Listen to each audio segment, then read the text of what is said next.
transfer. And to do it in a fashion that makes sense and has relevance going forward for me and my time for you guys. It requires a detail, especially when we talk about dancing. A largely instrumental music. When you're doing instrumental, it doesn't give what a lot of other forms give. Take hip hop, the rhythm, you have lyrics. In the storytelling, you get the ethic along with rhythm.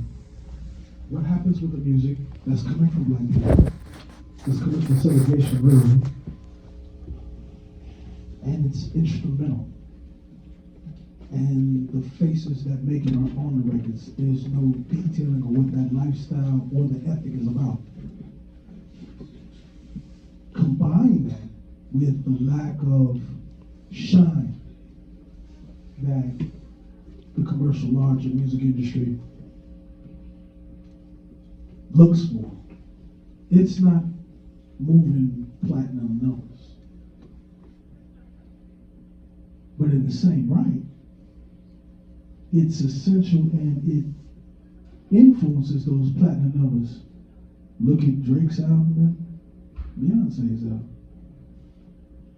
But they didn't contact Blaze Masters at work or Kenny or me to do anything for them. Okay? Why? I'm sorry, my tracks are better than theirs. But there's a problem with that. If I decide to mess around and get egotistical about it, then we're in trouble. And there's something we have to realize about the DJ and the producer. I don't give a fuck who you are. If you are a DJ, now that's somebody, that's a particular producer. You have the most egotistical relationship with music. More so than a singer, more so than more so than a guitar player, more than anyone. Why? Because you're going to sit and play perfected music in this fashion. No, not that before that one, but that one after that one, and that one. You don't have to be in key. You don't have to be in the pocket. All you have to do is show up. Now, if you take that in the way that it used to be, where you actually had to match two records, now it's been diminished and democratized. So now there's more DJs out here than anything else. So how do we level it? Because we can't get mad at technology. I can't get mad at y'all playing chipsticks. That's your choice, that's the format. Chipsticks are alright. Nothing wrong with a chipstick. But if you're going to make an investment in the music you've collected, then why don't you get some music, once you know that those are the tracks you like, make the investment. Now granted, when I was coming up, the investment was less. Now it's more. The average 12 is anywhere between $15 and $20. It was $3 when I was coming through that shit. So I get it. But let there be a sunspot. You ain't gonna be playing shit. Your whole collection gonna be gone. But unless you invest in the songs, at least the songs you love, get those tunes, buy those tunes. And that will then make everyone else who's still creating music for this step it up. Then it'll go like this. It'll go like this. It'll move around. Then hopefully I'll finally find that one DJ with the laptop to light my world up. Well, we might have that moment where there's a DJ that puts the light fluid on the CDJ and maybe we'll see that. But that's not gonna happen anytime soon without the right transferences of the why. Why? Why do we do this? What's your intention? Why do you play music? Why do you make music? Why do you show up? What's it for you? I pose these questions for one reason and one reason alone. And that's because no one's talking about it And no one's talking about it in a fashion that's clear. Because most of the guys doing it and the girls doing this stuff are scared of losing their jobs. We trying to get to Europe. You bet not offend Berlin. You bet not. Massa and them don't like that shit. You dissing the Bergheim? You dissing the Bergheim? Yeah, I'm gonna tell the truth. It ain't a diss, it's the truth. Homeboy told me to stop playing. Only time I've ever been pulled. No, sorry, been pulled twice. Twilo. Can't play Jaja Gugu and not a Twilo at the time. Ego again. You can't get away with that shit.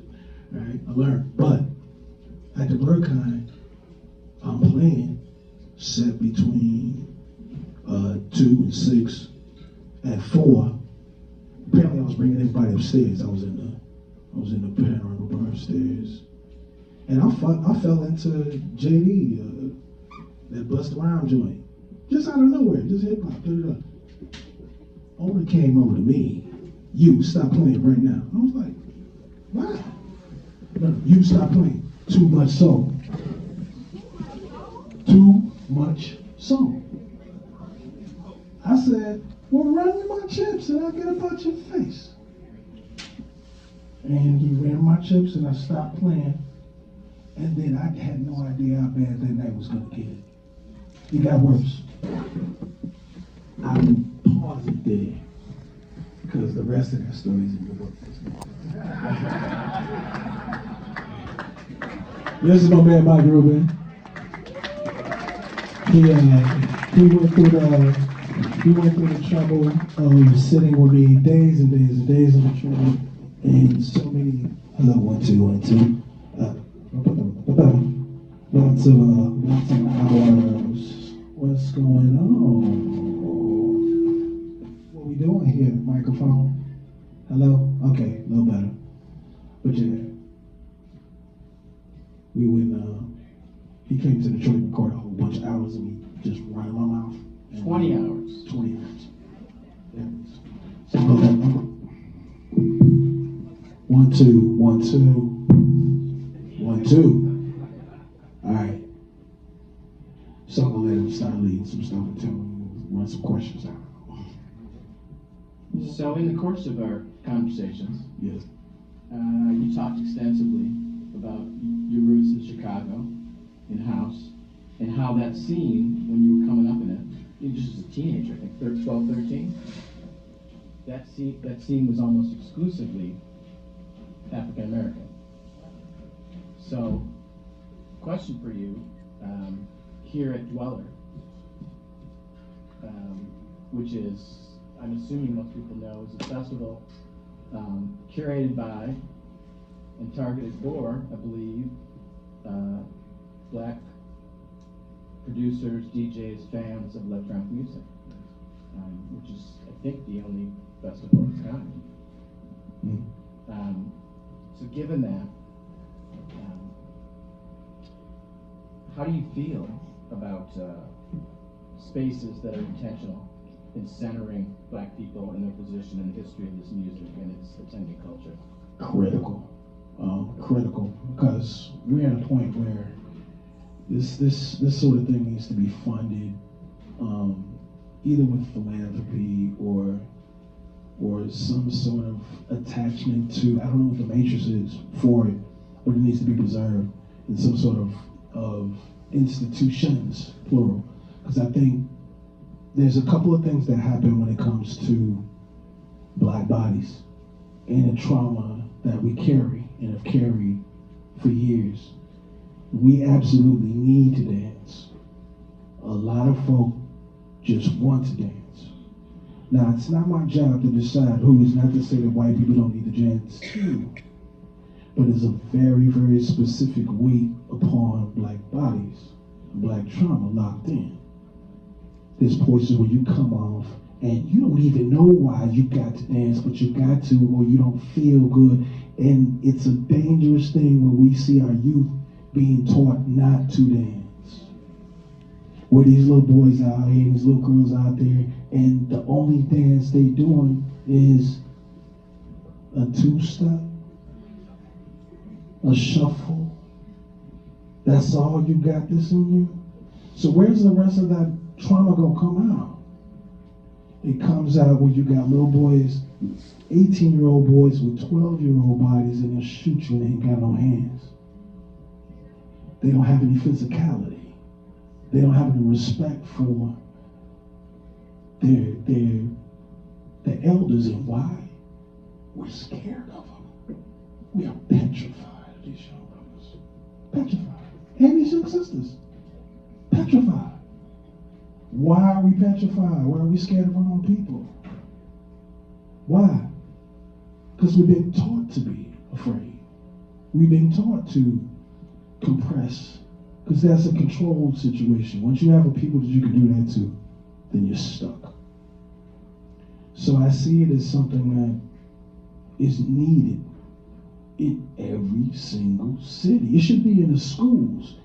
It should be not only in the schools and not just at the clubs, but there should be places that you could get the babies and the grandparents to come in and get their boogie on. Shake their shit off of them. And we need the elders on the floor to teach these kids how to dance. Can't dance worth a thing. That's why I keep coming back here. This room be rocking. And I will give it to the white people that show up and party with y'all in here.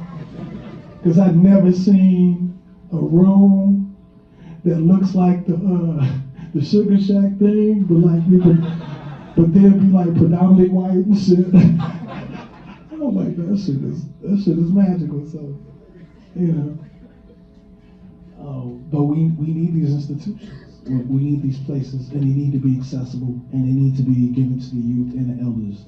And it needs to be the safest place that you can make it. And the difficulty with underground, quote unquote, is because it is independent, it is homegrown, it is coming from people who are putting their own money up to do it. It's not corporate sponsored largely, and we have to be afraid when it is. But to make it survive and to have it grow and to have it make sense, we have to find some sort of way to not only create these spaces, but to maintain them, to inform them. You know, why do we need hardwood floors? Because concrete hurts your knees. But why baby powder? Because when you move, you can slide like using dip and spin. And then why a system? So that the music translates. So that now you play, the Fez, Fleetwood Mac, horrible pressing. But you play it on a system, now take it out of context. Now like, what the fuck is the lie? So now you start to unlock people's theories about what music is and what it can do and how strong it is. And now then those producers and songwriters and singers and other creators and painters and writers in the room, they become different. I was there and it was like this, and then this happened, and I saw a friend, and we started laughing, and and then I thought about this thing. Like, the creativity that happens in a room when people are in unison with the music is something I want everybody, especially people of color, to experience. You know, it's necessary, and there's where the necessary is. Now, white folk, we need you to show up too. Because we need each one of y'all to find whoever is in your family and funky towards us and correct them. And how you gonna feel informed to do that if you ain't been around us?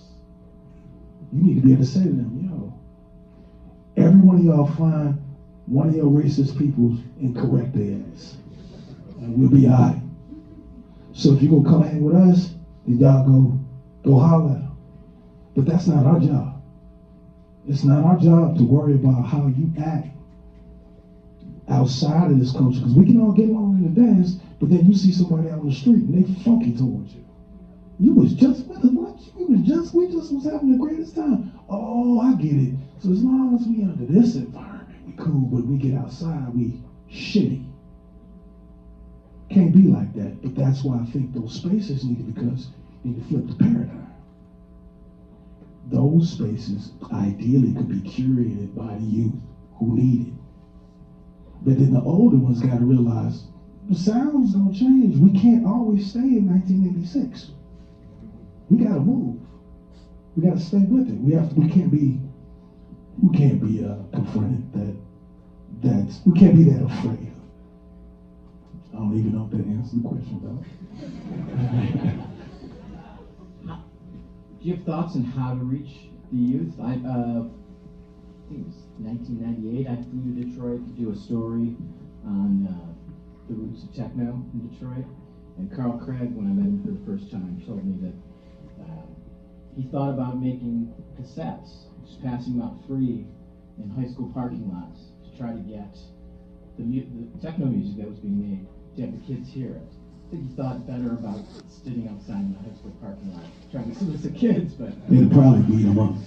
But in the end, I mean, just 3-4 years later, they started the Detroit Electronic Music Festival, which initially he was the curator. He was the and it was free. Yes. And so the things that I saw in the first couple of years there, back then, these guys were flying to Europe on the weekends and had no gigs locally. Nobody in their families had seen them play. That's right. So that first DMF was almost a religious experience where families got to come see their kids playing, doing what it is that they were doing in Berlin and Tokyo. My son and my grandma played that first. It was amazing. So how do you, given the limitations of the media and radio and things like that, how do you have any ideas about how we disseminate that information to young people? I think one of the beautiful things at the time that came out, the reason why it got to us was radio. What is the alternative to that? How do we program? I think the schools are the key. The schools are the key. We need music programs back in the schools so that, and musical education programs, how, at a very basic level, not necessarily music theory, how to listen. Like, old folks don't know how to listen.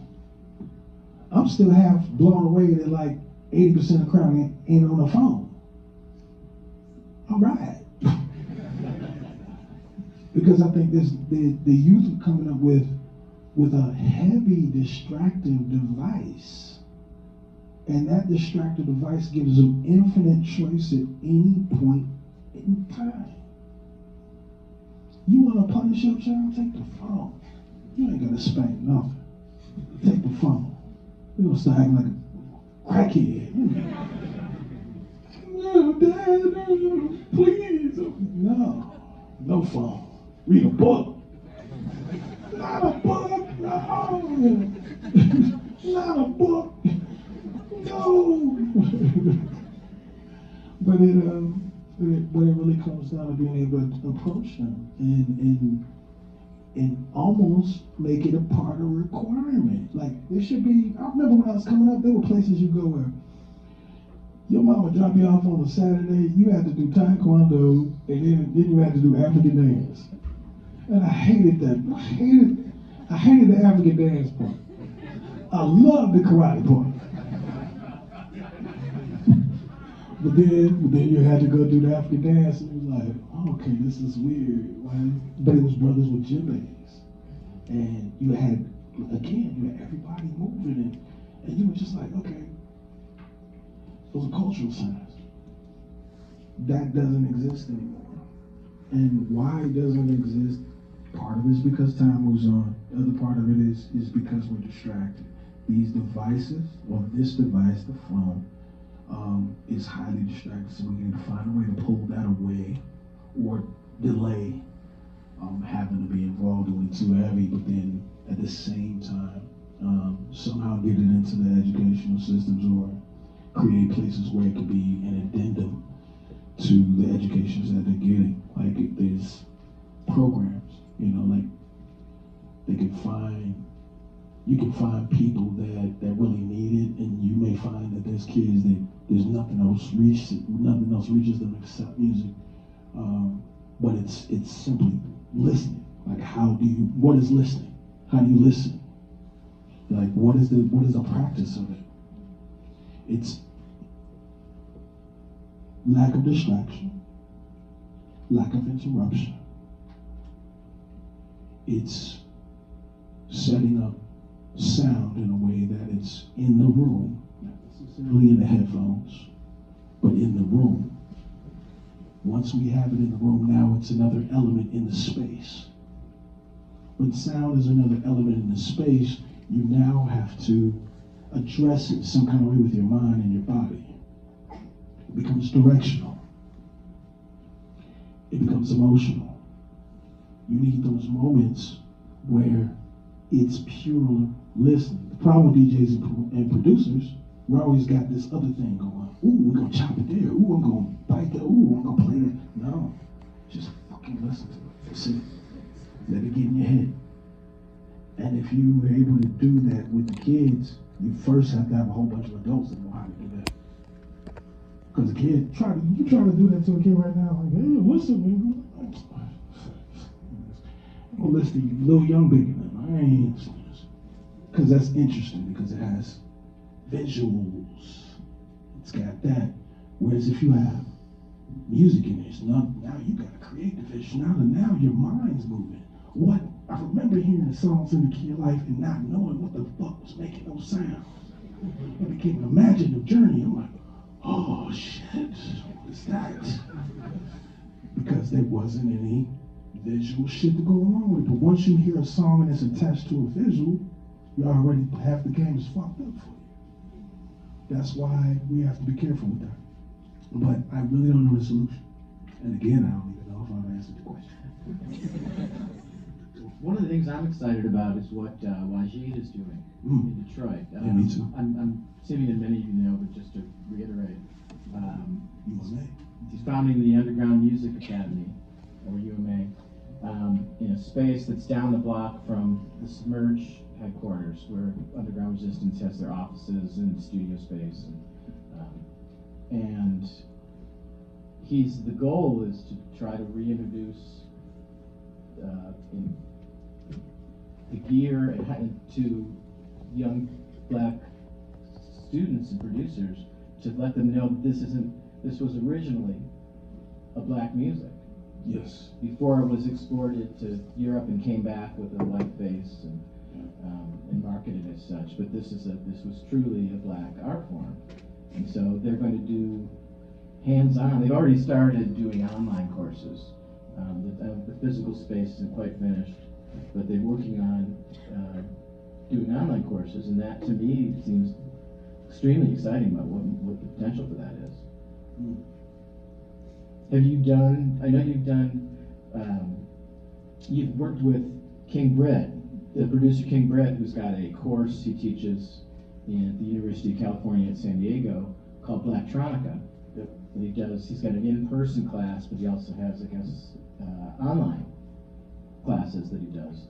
And you've been involved since he started the program in giving guest lectures and interviews. Absolutely. But it's one of those things where as soon as they're ready to come tap my shoulder, I go down and that's no question. There's a couple of curriculum ideas I have. Everything from what songs you play. Because the mistake I made with the UMA was I thought it was going to be from the babies all the way up. So I started writing a curriculum for babies, for listening. Babies meaning toddlers to 5-year-olds to 10-year-olds. What they need to listen to first, how they need to listen to it, and what's the processes.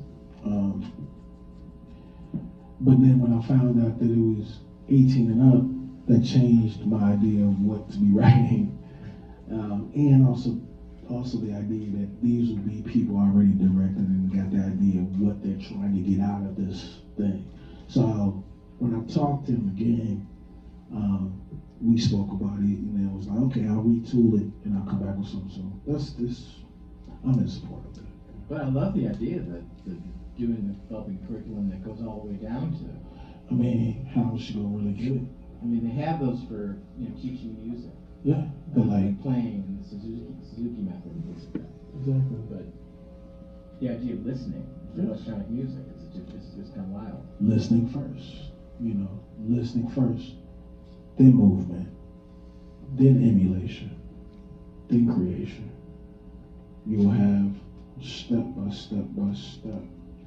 The benefit of the time that I've come up in is that it was step by step, but it was a matter of fact, it wasn't on purpose. It was like what happened. It was the way the world worked at the time. Because again, you got those different things going on. You gotta parcel it and reframe it and somehow make it make sense.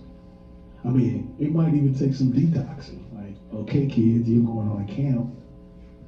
Give me your phones. There's not gonna be a whole lot you can do right now. But it's a quagmire. Yeah, it's a quagmire.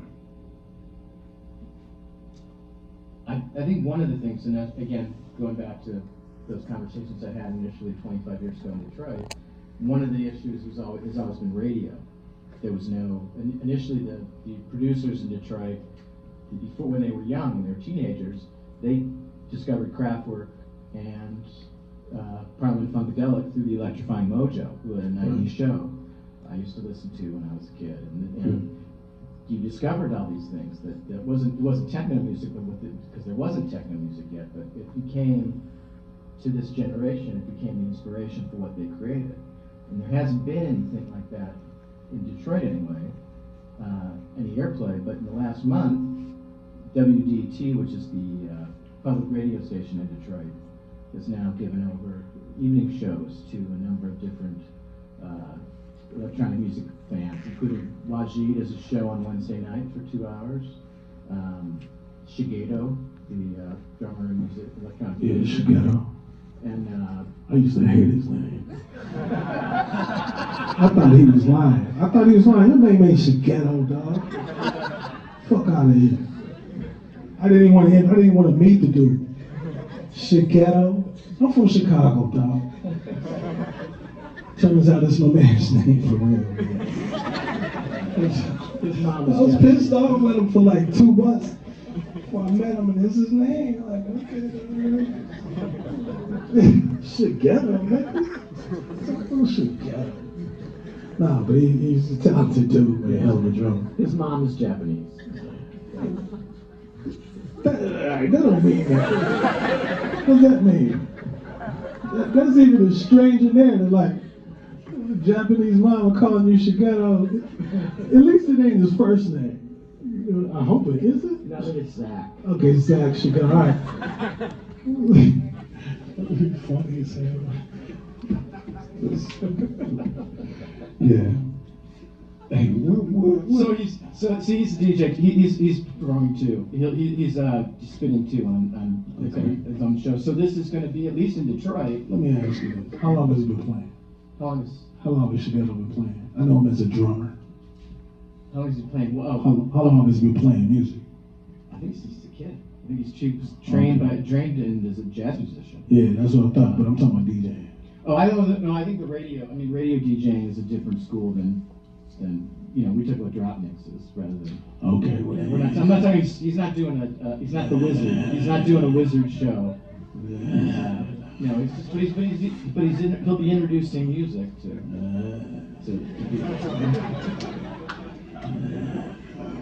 Okay. Okay. I see you, Shigeto. You know you coming as a whole bunch of DJs in that city with your drumming ass. I know what's going on. Alright, it's okay. We fuck up people. That's true. That's so true. I can saturate into some shit right there. Alright. What makes a DJ? What makes a selector? And then what makes a salesman? I think that it comes down to a few things. There's dedication, there's bravery, and there's skill. The biggest issue that I see that's going on with the chipstick generation is that practice is going out the window.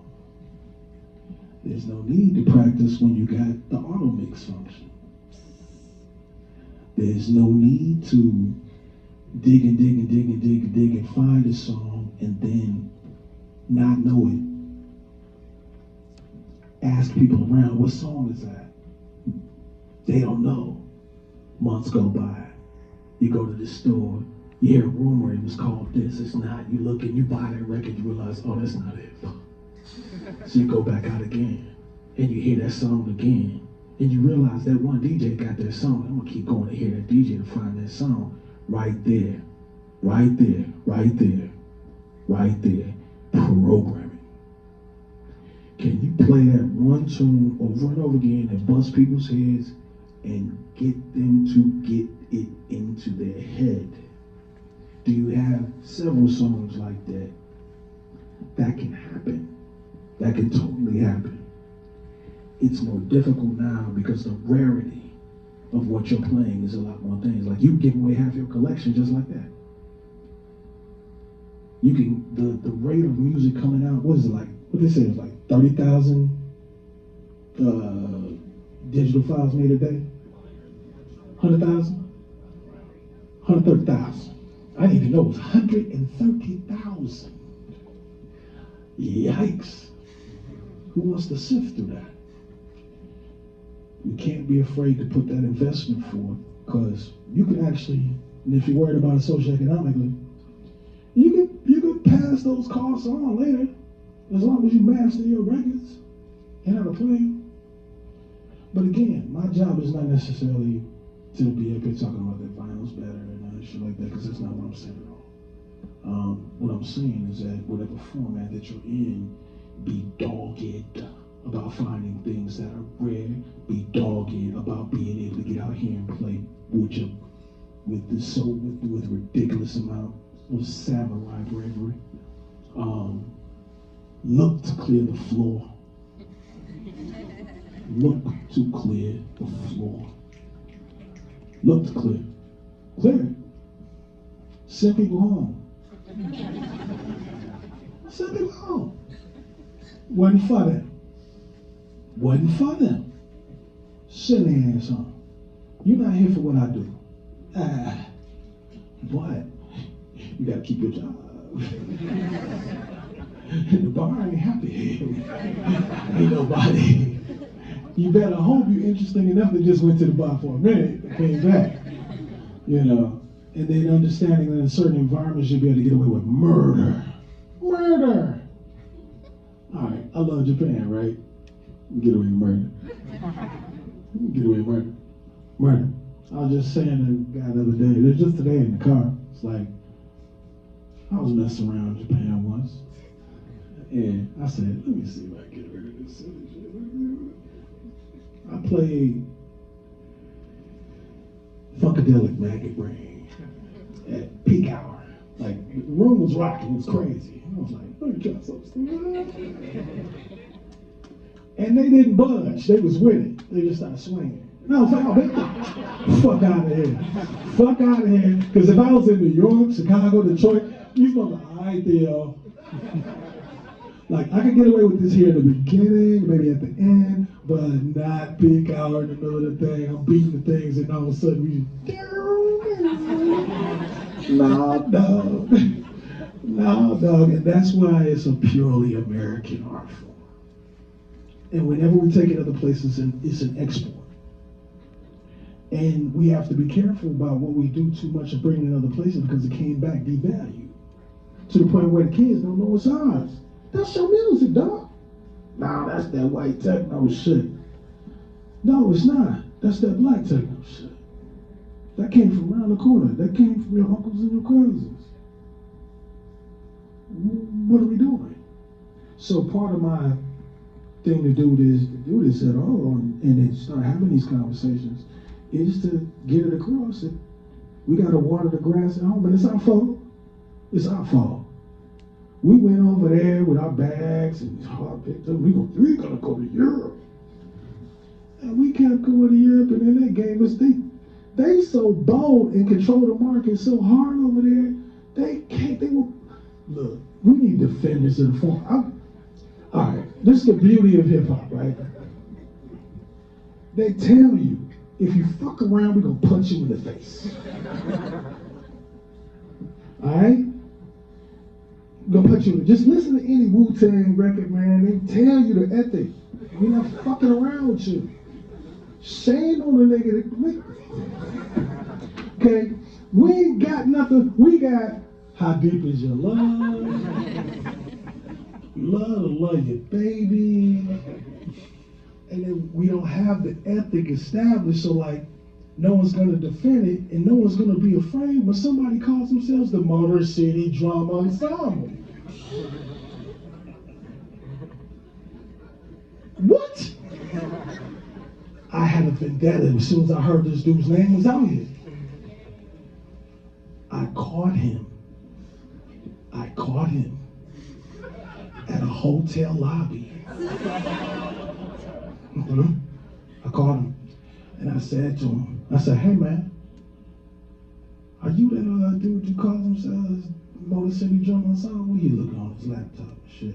And I was like, he's like, yes, my name is Dante.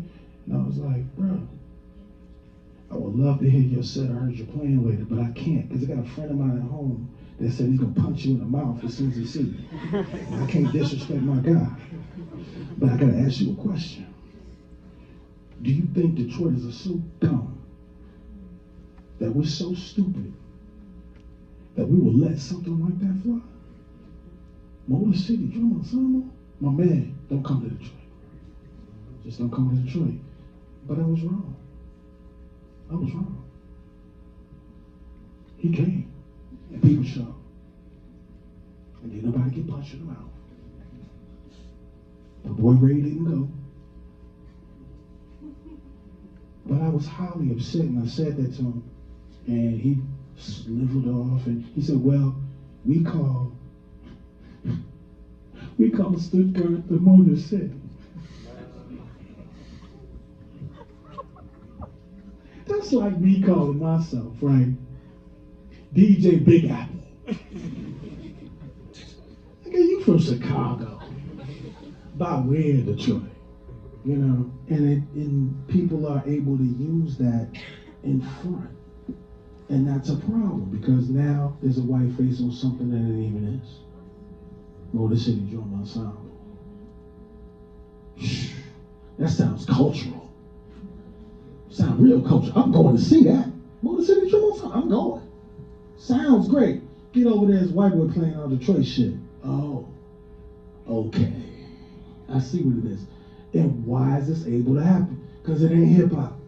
Because he ain't gonna get punched in the mouth. I wish I could have punched him in the mouth and it'd been okay and it wouldn't damage my career.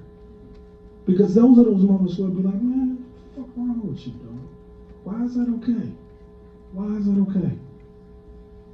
And it's because they know that we want to get over there so bad. We best not offend them. So there you go. So now you have the Burkhardt idea, then you have that idea. And so now people want to use him for validation, but it's the other way around. He uses you for validation. It's disrespectful, but it's understandable. Again, we're talking about the difference between people that need to dance and people that want to dance. And we're talking about the difference from music being made from the conditions of segregation, old school segregation, Chicago and Detroit. Once you got to 22nd Street, changes. Once you got to 8 Mile, changes. I remember a moment when there was absolutely no evidence of anyone but black people in the room, from the entry to the sound to the bouncer to the bartender. It was us, because that's how segregation made.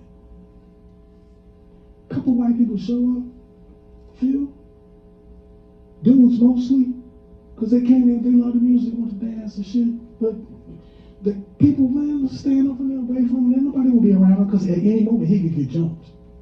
Just because, I don't feel like snapping on somebody. Hit the white boy. It's true. It's true. That's what it was, because he wasn't supposed to be there no way. And so we have to be more mature than that now. This music is over 40, 50 years old. So the idea that we have to be as inclusive as we can across the board, because at the end of the day, if I can see a room like this move like that, then that defies that idea that we've evolved it. But how do we preserve it? Evolution isn't necessarily preservation. So how do we do that? We do that with the nuance. Now, with the producers, with the creatives, with the musicians. Stop biting. Practice. Do that thing you don't know how to do. Same with selectors. Play that song you're scared to play. But more so on the producer side of things. Do that thing you don't know how to fucking do. And do it till you get it. Then find the next thing. Then go back and re-engage yourself with your old kung fu. And you keep doing it. You keep doing it. And with both things, practice is the key. I don't give a damn where you at with it. I don't care if you've been doing it for years. If you ain't practicing, you ain't sharp. If you ain't sharp, I'm sorry, but you don't care. You don't care. And as long as I'm around, I'm gonna look at you. I'm gonna look at you. And I'm like, I can tell they didn't practice. I can tell they didn't really select. I can tell they didn't take hours before playing to listen to every fucking tune they intend on bringing before they get in that room. Did you listen to every single song that you brought? Did you worry about how that would translate? When you're making new things, have you thought about the best that you could possibly do? Is that your best take? Is that your best take? If you're a writer, are those the concise words? If you're a painter, it's across the board. You need to be able to hone your skill to a point where it becomes second nature, that it breathes out of you, so that at any given moment you can make it happen. That has nothing to do with you being emotionally engaged. This is pure skill part. That your skill is your skill gives honor to the creativity. It gives honor. If you don't practice, you are not taking these gifts seriously. I don't care how old you are. I don't care how young you are. I don't know what your excuse is. I don't care if you got this problem, that problem, your mom, your girlfriend, your physical issues, whatever they are. Put them into it, get over that, and do it. Maybe a big part of it is fear. Because those are the most common human things, fear and laziness. So someone might think, well, if I can get gigs and I can only do this much, then that's what it means. You're wasting folks' time. You should be at home practicing. You shouldn't be doing public, because there's the other thing too. There's what you do at home and being good at that, and there's what you're doing publicly. That's setting an example. Because once you do it publicly, you're setting an example. You're saying to people, this is what it should be. Now, if you're not ready to do that, no problem. Stay your ass at home. Say, sorry, I'm not ready yet. If anybody could call it. Sorry, not ready yet. I got shit to work out. Those are the important things. When it comes to this shit, is practice. I say is the most universal thing when it comes to any creative gift. Is practice. And then now, once you start making it, let's say you get practiced up and you're ready to get out here, and you start doing stuff. You got momentum going. You start making a little money. Okay, need. Okay, we pass need. Need quickly turns to greed. Now, there's nothing wrong with greed. We all got greed. Greed's all in the room. They in the room. I got on Clark's. Greed. Greed. It's okay. Because everybody, like, greed is one of those things that's like, it sits with everybody and we kind of level it out that way. Everybody likes flash, yeah. That's greed. It's not need. You're not out here with a basic t-shirt on and shit like that. So we have to look at that. But then when we go from need, greed, desire, fantasy, fulfillment, now we got to be careful. Because now we go from greed to desires. I always wanted a Gucci bag. Now we a little past greed on that part. We at the end of greed. We in the desires. Then it goes from desires to fantasy fulfillment. I always wanted to buy a person for the evening. Yikes. Yikes. Yikes. That's what abundance does. It multiplies. And now we wonder what's wrong with people like Kanye. Yeah. Need, greed, fantasy, fulfillment. And they go too far. And then we wonder when people are off kilter, why they're not stable, why they're not workable individuals that you would not want to have a conversation with in other circumstances because they have gone too far. So we have to be careful about how we gain our abundance and how we disseminate it. I'm of the opinion that if you, at a certain point, you've gone past greed and you're tickling on desire, you got to start sharing it. Start sharing your abundance. Right at that point, I don't know how much, I don't know what the formula is, but you want to start empowering other people. You want to start empowering other people. Because that'll almost ensure that you don't become poisoned by the very thing that used to give people grace and things like that. It's a delicate thing. Because how we measure success is often given a monetary value to. But if you have a different reason inside, then you're good. Your intention. I knew for a fact, without a question, music makes people feel good. Period. And I want to be involved in that. So I knew that I'd be doing something good if I involved myself in that. Now, yeah, I got my hand spanked by dipping in the fantasy fulfillment and desire and shit. I got it spanked real good. Oh, man, I don't want to go to Thanksgiving this year. I can't stand my cousin. I want to go get on a gig. I am cutting myself off from my family because I don't feel like it. When I was broke, I was getting 2 plates to go home with. Small thing, but that's how that goes. Why you need 5 cars? Why 5 cars? Why you need 5 cars? Well, the fantasy fulfillment. I want to be in that car on Thursday. I want to drive that car on Tuesday. And now it's anchors around your neck. We have to watch that because it doesn't help you make better songs. It doesn't help you do anything creative. What we have to do is start then disseminating between other people that you love and care about. Say, okay, I have this extra. Maybe you can do something with this extra. And with that extra, here's the limits on that extra. Here's the stipulations on this extra. I need you to be like this. I need this to happen. I need you to do this and that. But I just tangented off. Just went, What time is it now? About 6. What is it? How long we got? 7. Well, following up on that, Yeah. when we began our conversation in May 2022, you had not played out of Detroit since the pandemic shut down. That's true.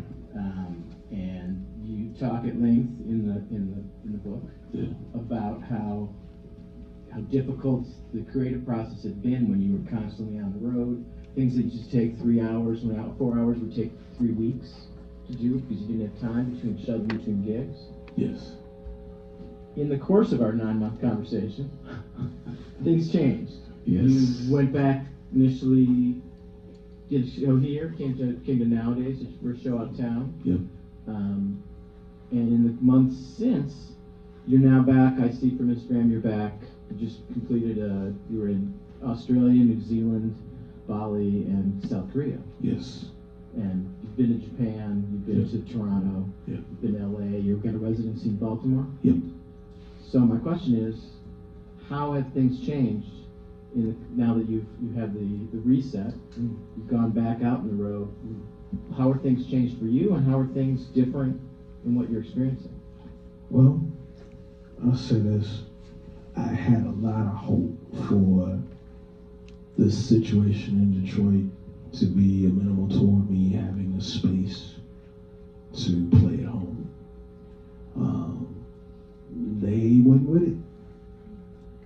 I tried to do some stuff at a local club there. They told me my night was untenable. I saw that I made them more money than had any other person at the spot.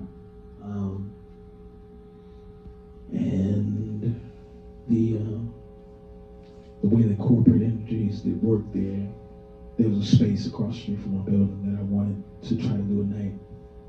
And they wasn't with it. In fact, they held me up so bad I wasn't able to do the party I was going to do during the festival.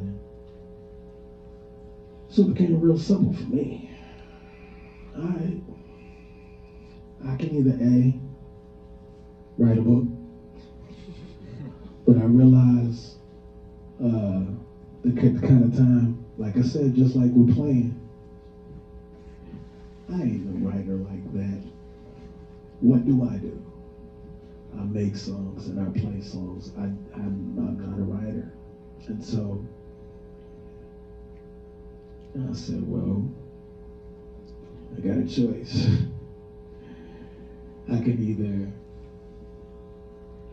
sit here and watch things fall apart around me or take note of my non-negotiable responsibilities and, and do what the hell I gotta do. Pack these bags and get out here and do the thing. And I wasn't happy about it at all. I didn't want to go out. I wanted to stay home. I wanted to spend time with my son and my daughter. I wanted to make more music. But I'm watching the accounts just diminish, and this shot that I had took and this risk I had taken to try to do something in Detroit, like space like this, not happen. And that has more to do with, I could say it's a few reasons. I think a big reason is just the attitude of Detroit itself. They really don't care about anything having to do with underground dance per se. Two, is a very, very small population density. So it's very difficult to keep something moving and to keep it functional. There really hasn't been a lot of dance culture in Detroit. What I mean is dancers and people that move, they need to move, know how to move. We talking like all the dancers that I know in Detroit you can fit on one hand, and you're like, okay, y'all can't pay my bills because I have to guest list y'all all the time, but I want to see you there. I'm not gonna be able to feed my babies fucking around with y'all like that. So I said, well, let me get back on this road and see what's up out here. The first trip out was London at this festival, and it was cool. I was nervous as hell because I hadn't been out. It was really, really nerve-wracking for me in a lot of ways. But by the time I had gone all the way and done the Bali thing, I was cool. One of the best things about how I've been able to play here and the sets I was doing for the time at Spotlight, another was a place in Detroit, was that I was playing these 8-hour sets. And if you play an 8-hour set over and over and over and over again, another one,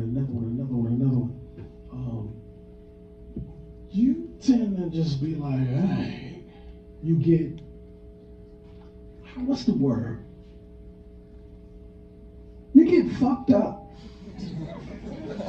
You get fucked up. You get fucked up in the head because you're seeing all these segues of music into other music, and you start going a little crazy with it. And I was realizing like, oh, I can do this. I remember this. Oh, this shit again. All right, let's do this. All right, let's go. And as I started to get used to being on the road again, I was realizing I wasn't up. Like I didn't know how to pack bags no more. I didn't know how much weight records to take on because they had changed the rules. And so they was taking away my precious vinyls and putting them underneath the thing. And I was bugging out and I was like, damn, that's why chipsticks. That's why chipsticks. Because if I got my chipsticks, I ain't gonna lose my records. But I'm only playing freaking out. I get there and everything is good. And but then you realize that people are really appreciative of it. But I was very concerned because what I didn't want to do was go against what it was in the first place, and that was to water the grass at home. Because I need more of. I just saw somebody. My brother's in the crowd. I see you, boy. My man. And Marcellus Pittman over there, everybody. Known that man for over 20 years. Yeah. 25 years, that's what it is, brother? All right, yes, sir. Yes, sir. Yeah, so I was freaking out. I was freaking out on the road, and I didn't want to do so much of it that I took my mission away from trying to water the grass at home. Like that was the reason why Baltimore too, is because not only could I get to the places by car if I needed to, because a few of the times I came out here during the summer, I drive out here. And then other times in Baltimore, I would drive out there. Not in the winter months, but whenever it was nice, I'd drive it. And also too because I could get back home to my kids, quickly. I wasn't gone for because it kind of scared the shit out of me, the whole COVID breakdown thing, because he was caught overseas and, you couldn't move, and I was kind of still freaked out by that. Like, I don't want to be caught in the sky. I want to be able to move on the ground. I don't know what can happen because it's unstable times, and that's another part that I think we don't realize. We're still in unstable times. Like it's not all good. It seems like it because the great everything machine is telling us is going on, but it's still flimsy out here. And so things I could trust, like, okay, if my car breaks down, I can still walk, But if I'm on a flight and I'm stuck somewhere and I can't get to my kids, nightmare. So but what I did find out about the crowds was that they were rabid, really, really excited for me to be there and me to be sharing. And so that also inspired me to really make myself stay home. So I was like, okay, I'm gonna establish these residencies so I can't get too out of it. So I can't go too far too often. So I'll have to say no a lot to these overseas things. And you know what, we're gonna leave Europe alone for a minute. We're gonna try to go other places. What's up with Bali? What's up with Japan? What's up with China? What's up with South America? What's up with all these other spots? Because they got so much of what we did that they don't even value it no more. We gave it away so at a discount. We DJ discount. Straight up. And then when you go over there, they grafting everything you play. You play a cut over there, they gonna have that shit online and run with it. And the next thing you know, somebody that has nothing to do with it is playing it all horrible somewhere on damn Boiler Room or something. I don't know if that answered the question, brother, but I've been tangential again. You didn't even ask me a question. I just started popping off. Well, I want to make sure that the audience gets a chance Absolutely. to ask questions. So if they have, I can go through others of mine, but let me open the floor. Yeah, it's over the floor. Yes, sir.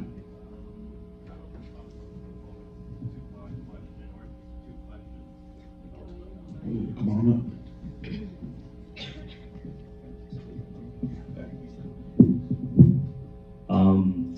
It's just two questions. I think the first one is, what has been one of the most unresolved questions you have with Detroit? And the second one, with respect to like great Amp Fiddlers, I'm kind of curious about, like, what is one of your like most fond memories of it? Thank you.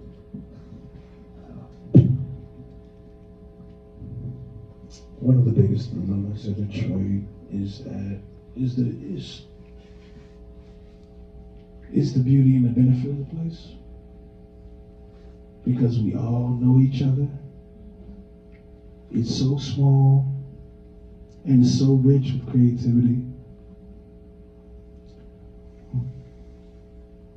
But if you're looking for people to be fans, they're not really there. If they're into the music, they're either a producer, DJ, or something like that.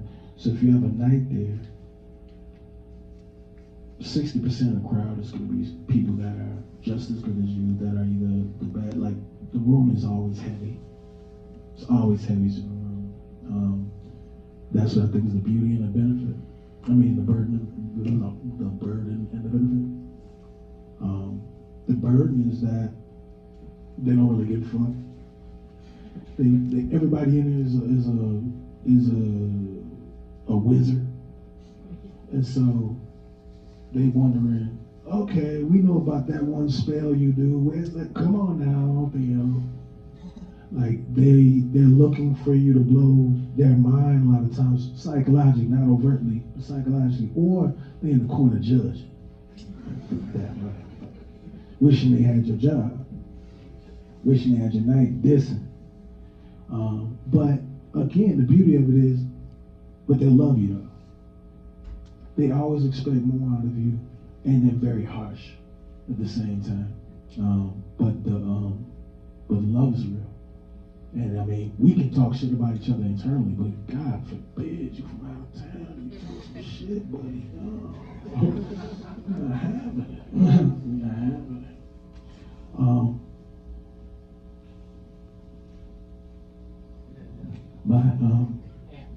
No, I got it. I'm stealing up for it, bro.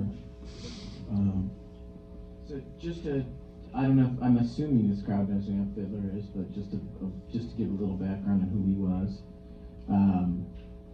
Keyboard virtuoso who played from a young age, was in the Parliament Funkadelic organization, and then began producing his own records, moved into dance music and to neo soul, and then played on all sorts of records of yours, records of Kenny Dixon Jr., Moody Man, pretty much everybody in Detroit. He was the go-to first call keyboardist, and he passed away after a long battle with cancer just about 3 months ago.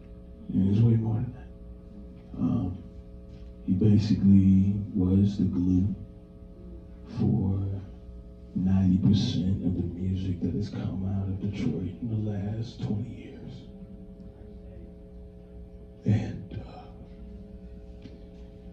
the fondest memory I have of that brother was the scariest moment I had of that brother. We were in Lagos, Nigeria, and we were with another brother who we lost, Tony Allen. And I don't know why. I have no idea why. But Tony and Amp thought that I should be with them at the shrine for celebration. And I thought I was coming there to DJ. And we get there, and Amp's there, And Tony's there, and we going to all these places, and the gig is coming up, and he's like, okay, we gotta go to rehearsal. I'm like, rehearsal? I ain't got to rehearsal. Like, no, we gotta go to rehearsal. And so we go to rehearsal, and Tony's there, and Shum showed up, and he was cracking jokes. And and they said, well, you gotta play some parts. And I was like, what are you talking about? No. I got the records, see, records. I'm playing no parts. What you talking about? He's like, yeah, we're gonna have you play back on keyboard. I'm like, oh shit. Oh shit. Can't read music to save my life. Don't know what a CBAD, I know now, but I didn't know then.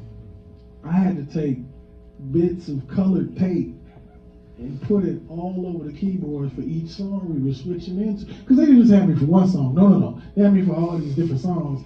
And I don't know what the fuck to do. And so I was like, hold on, man, don't be on stage like that. So we get to the shrine. And it's 2,000 Nigerians out there raging because it's celebration. And it's Tony. And he brought these Americans after me. And I got thrown collar and belt first time on stage in front of 2,000 Nigerians trying to play these keyboard parts. And the funniest part was, it was before the gig when we were walking around. We were riding around in the van, and we didn't realize how much of a wild place we were in until me and Amp looked out the window and we saw these two brothers on the back of a motorcycle with no shoes on. We was like, God damn, we was like, damn. And then I look across, and you ever see somebody so tired, they just tired. We had this dude who was he was like a military dude. He was like, must have been coming from work. He had this like submachine gun on like a goat rope. And he was just tired walking, and then we was just like, me and Amp just looked at it like, God damn, I ain't never seen a machine gun held like a sack of potatoes. Somebody tired, just tired. That was hands down one of the best memories of knowing that brother. He's something else, man. He's something else. Yeah. We lost her. We lost. The world got a lot less funky, but he was the glue. I say, there's from JD to Kenny, me, Wajid, and then those are just the producer dudes. Those are just the studio rap guys. And then there's all these generations before. The guy is amazing. And he's stronger now. And we're stronger for him having transited. Yeah.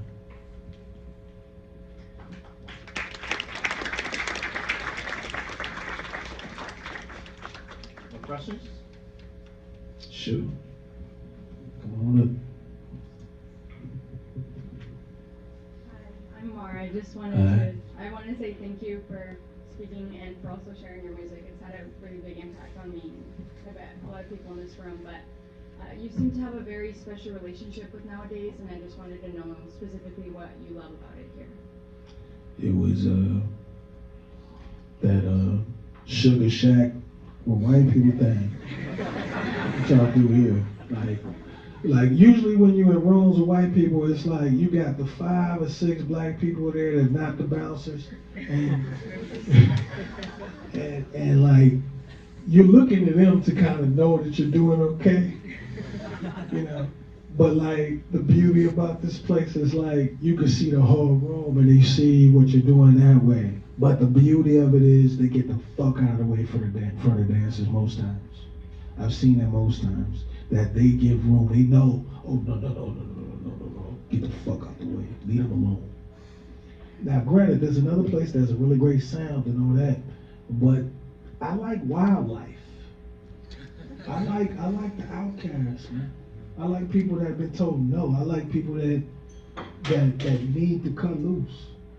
I mean, there's folk that get accepted across the board in all these different directions. This ain't for them. We over here in like, they got car park places all around. If anybody's here, it's because they got some something to extract from the moment. This ain't as easy as being somewhere hoity-toity and some, yeah. Nah, man. This is as close to what I know to be an authentic beating experience when it's beating. Because no place is always beating all the time. Let's be for real about that. But when it lights fire, the place lights fucking fire. And you can't replace that. And here's the scary part about it is, I hope that does not happen here. I hope it lasts so much longer. It's a rare thing. It doesn't happen that often, and it's fleeting most times. And then you want to be a part of that, and also the translation. To be able to translate the things that I have to a system that is allowing me to bring it up to a level of some of the modern material, that's rare. That's really rare. The staff is impeccable. All sweethearts. All sweethearts. All sweethearts. All sweethearts. I've been other places that try to do that. They concentrate on one part of it. They be like, oh, well, we got the best sound. It's like, but your crowd is whack. Your crowd is corny. They got shiny shirts and heels on. They ain't about to do like, oh, you can't get down like that. Can't do it. And on top of that, it's expensive. This is not expensive per se. People could come here and let go. And I ain't never been to a place where they give you a lecture at the door. Why you can't use your motherfucking phone. I was like, yeah. I like that. Groups of 10. Telling them what's not gonna happen up in this motherfucker. I like that ethic. I can fuck with that ethic. So I say more than anything is ethically aligned with my sensibilities. Like, I like to dance. I wish I could come out there and dance with y'all most of the times, because otherwise I'll be able to sweat in the tires and do my little bullshit. But because I'm on this side of it, I like playing places where I would like to go dance at. And it's, if I lived in New York, I would be down this motherfucker as long as there was somebody beating. Yeah. There it is. You throw your own parties. You've historically thrown your own parties in Detroit. Yeah. And the music gallery parties, yes, especially, were the most amazing vibe I've ever experienced. Thank you. But it's, as you learned with Spotlight when you were doing the Get Down, yeah, same city, yeah, maybe different times a year, but it's very ineffable. You can't, to have that crowd, it didn't necessarily translate from space to space. No, it didn't. It doesn't. I think the biggest issue is because I was doing the parties at an art space, and the art space allowed a certain theory. It's called a music gallery because I would take the DJ and put the DJ in a room where you couldn't see the crowd and the crowd couldn't see you. So it took the name game out of it, and it took at the time there was a whole lot of things where people would be frontal about dancing, where they treat a DJ set like a concert, and they said it was all frontal. Just turn that way and boogie. You ain't gotta, like, that's it. Just go like this. You know what I mean? You be all right. And then if it wasn't that, you got fools standing up front with a phone. I'll beat your ass. You put the phone in my face, because I can't see. And you got your flash on, and then besides that, man, get this motherfucker phone. It's rude. So, like, how do you combat that? I was like, eliminate the line of sight between the DJ and the crowd. But here's the thing about the crowd. The DJ. Now they can't see the room. Now you got to hear if you actually beat. Because if you are, you'll hear people snapping. But if you can't hear them snapping, how do you do that? So that was one of the issues with it going there. It moved the spotlight, and Spotlight being a proper bar. It got into the element, and then the element kind of changed the party. And then we were doing BYOB at the other place where we didn't really focus too much on alcohol, and that place more or less was all about the alcohol. Even to the point where I wanted to bring my own sound system in there, and I could bring it in there up until a point when festival weekend came. Apparently, I couldn't bring my system up in there, and I was like, okay, this is some bullshit. So it's a lot of inner politics that go on in Detroit that really are unique to the place, because they really have their own ideas about who does what at any time, and if you move outside of their set ideas and their set sound systems and their set management teams, like they're really not into DJs being or producers owning their own way to go when it comes to that city. They will shut you down. They will do little dirt to try to make you stop it. And so they complain, why does all the talent leave? Because you treat the talent like shit. Stop treating us like shit. Let us get a piece. Let us show the ethic that we want to do. I got a system, best system in the city as far as I am concerned. And other people say that. It's a dope system. Mark Duncan, crazy system. Sitting in my basement right now. But why? Because the city isn't really ready for a lot of things, and it's basically because of population density. I'm not gonna blame it on the people. They just doing what they got to do to keep the doors open. But I know that if the ethic was there, and I know if we had maybe 700,000 more people in this, then I think a bunch of us would be able to stay home. Yeah. More questions? Are you planning on doing more music gallery shows? What about them? What? No, I'm just following up on that. How about Questions? I got questions. You brother. Keep your hand up, man. You're next. We're gonna do a queuing system. What's up, brother? All right. How you doing? Yeah. So earlier you were talking about DJs, selectors, and artists, and I was wondering about your thoughts on the one who writes about music. Journalists. And because we're experiencing a big layoff in a lot of music magazines, etc. Yeah. And I was wondering if you had any idea of to what extent you think they play a role in the education you were talking about as well, about music, etc. And especially about black writers as well. And maybe your relationship to music writers in general. Man, those are great issues, man. Great questions. Essential, and is a big hole right now. We don't have a lot of black journalists at all. To the point where I gotta have an honorary.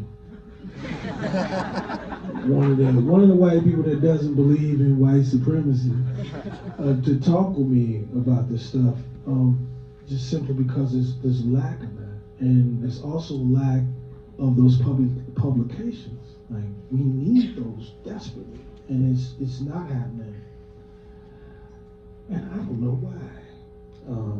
I can't think of good reasons why. I just know that it's a huge deficit, because I think that we absolutely should be able to determine the right language about our own creativity at all times, at any given point, from our point of view. And it doesn't have to be anything more than just the viewpoint. I think at this point, we need more publications than anything else. We need more absolute. Like what happened? Remember that this. All right, I keep having to go back to this. All right, the source, right? Yeah, the source.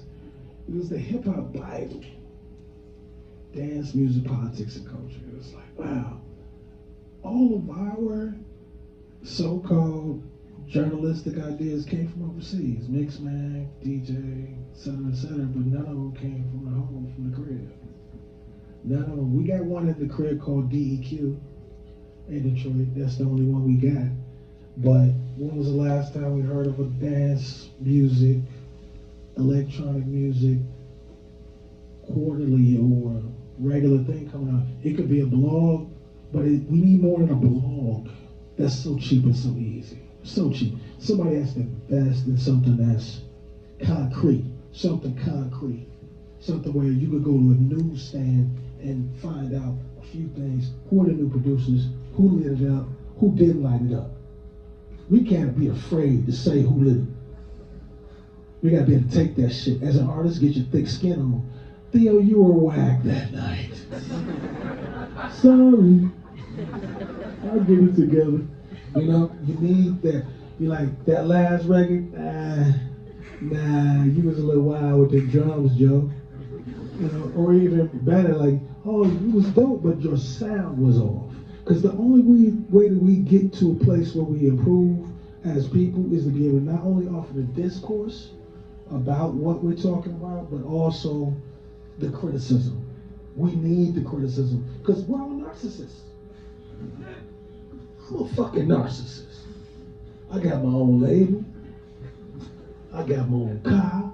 I got my own family. My me is me and I'm me. But who gonna tell me that I'm not doing it right if I don't at least have at least an idea that there's somebody watching to keep me on track that ain't me, that doesn't have an investment in me doing well enough. So, but I think that needs to happen across all forms. It needs to be a whole thing. We're talking all of it, really. Everything except the known forms. Because that's the thing, this is largely in unrecognized form because it's underground.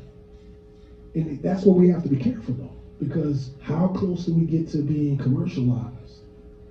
Because that's the issue with it. That's why you can say the source, but look what happened to hip hop as a result though. Quickly became commodified, quickly became commercialized, and we don't need to do that. We don't need to do that. So it's very needed, my brother. Very needed, very needed. I don't know the answer though. I don't know the answer except everybody put $5 together. Let's get a printing press. You know what I'm saying? Do something, because we need it. We absolutely need it. Because I would love to be able to pick up something. And okay, I got my chipsticks right. Somebody showed me the coldest tracks to put on my chipstick, because I don't know what they are. I'm not gonna go through all these damn things. And what is it, 130,000 a day? Nigga, I ain't got dog. In some ways, the records are easier to deal with for that. So, like, that's why I don't talk that shit. Because at first I was talking a lot of shit. Man, chipstick bullshit. Right? And then I got lost. I fucked around and got a chipstick, and I got lost in that shit. I was like, shit. Oh. So, wait a minute. Where's my song? I can't find the song. It ain't the song. You know, so it's a different kung fu, and you have to respect it either way. Tangential again, my brother. Yes. What up? Oh yeah, my man back there. Yeah.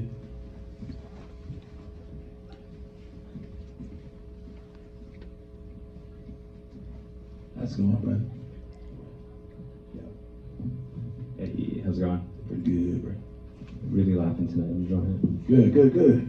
I'm Spurge. I'm Baltimorean by up here in New York, and I was really pleasantly surprised to see that you're doing the residency in Baltimore. Yeah, man. And I wanted to, especially you being from Chicago, being in Detroit too, I wanted to ask you more about your relationship towards Black U.S. cities, and sort of the conversation between them, and also more specifically what you want to see out of the U.S. in specific within dance music over the next couple of years, especially since I feel there's a lot of criticism for Europe right now. Yes. Word. This is the beauty of I was just looking at one of the records I was picking out to play tomorrow, but I don't think I pulled it. It was by the Basement Boys, right? It's called Mass Order, and the lyrics of that song say it started off in a Wednesday City, but it was produced by the Basement Boys, and I thought that was so dope that even though it was produced by Baltimore producers, they were saluting Chicago. I was it wasn't until this moment that it just kind of hit me like that. And I think that one of the main reasons that I'm doing that Baltimore thing is because it reminds me of early Chicago, Detroit, where it's a 70 to 80% black dance floor. And they all young. And I'm like, oh, I can twist people's heads. They never know. So then that sort of thing happens, where the youth get an idea of what this music is supposed to do, why the system, why EQ, why these things that are a Chicago ethic, and in a Chicago ethic then that has expanded through time and moved to the coast, moved there, it moved around New York, it came here, and it went to Europe in some senses. But I think here it's important that the cities start to approach young folk, and not the cities, the musical environments of each city start to be able to call and respond again. And we had some of that in Chicago and Detroit, you would hear all the time of people going up and down 94. You got stories of Derry May going down the air, Little Lewis, and vice versa and all that. I would love to see more of that, where it starts to become a thing where, oh, I'm young, I can go get my wife in this city, that city, that city, that city, and that city, and I'm good. And what that does is starts a whole new crop of DJs and producers for this music, and it don't die or now we suddenly combat the whitewashing of it. Because then can't nobody come over here and tell me that their name is Motor City Drummer or something without them being black. Prove it. You gotta prove that shit. And no diss to him per se, except the fact that you picked the wrong name. You just picked the wrong name. That's it. You should call yourself Dante or whatever your name is.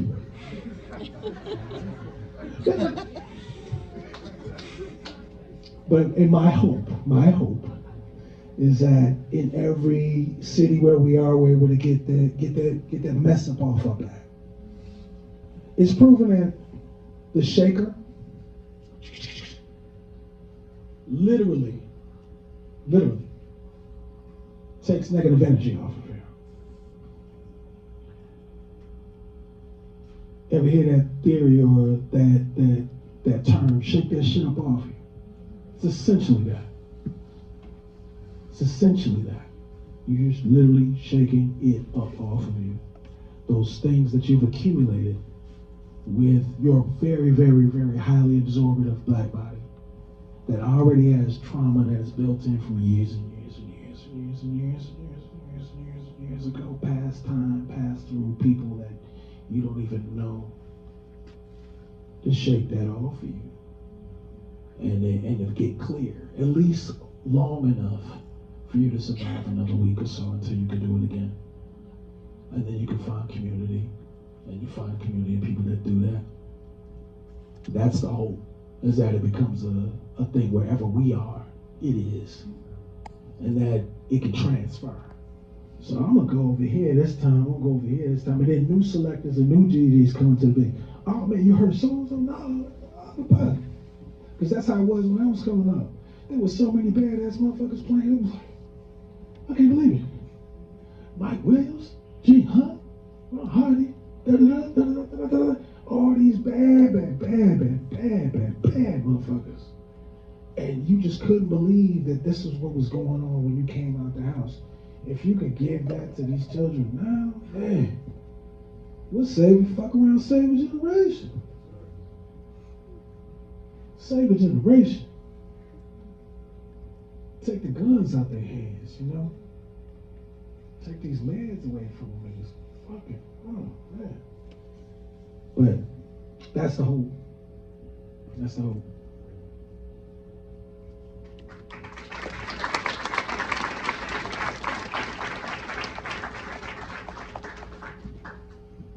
Alright, she caught you right before you got me. Y'all next though, hold up.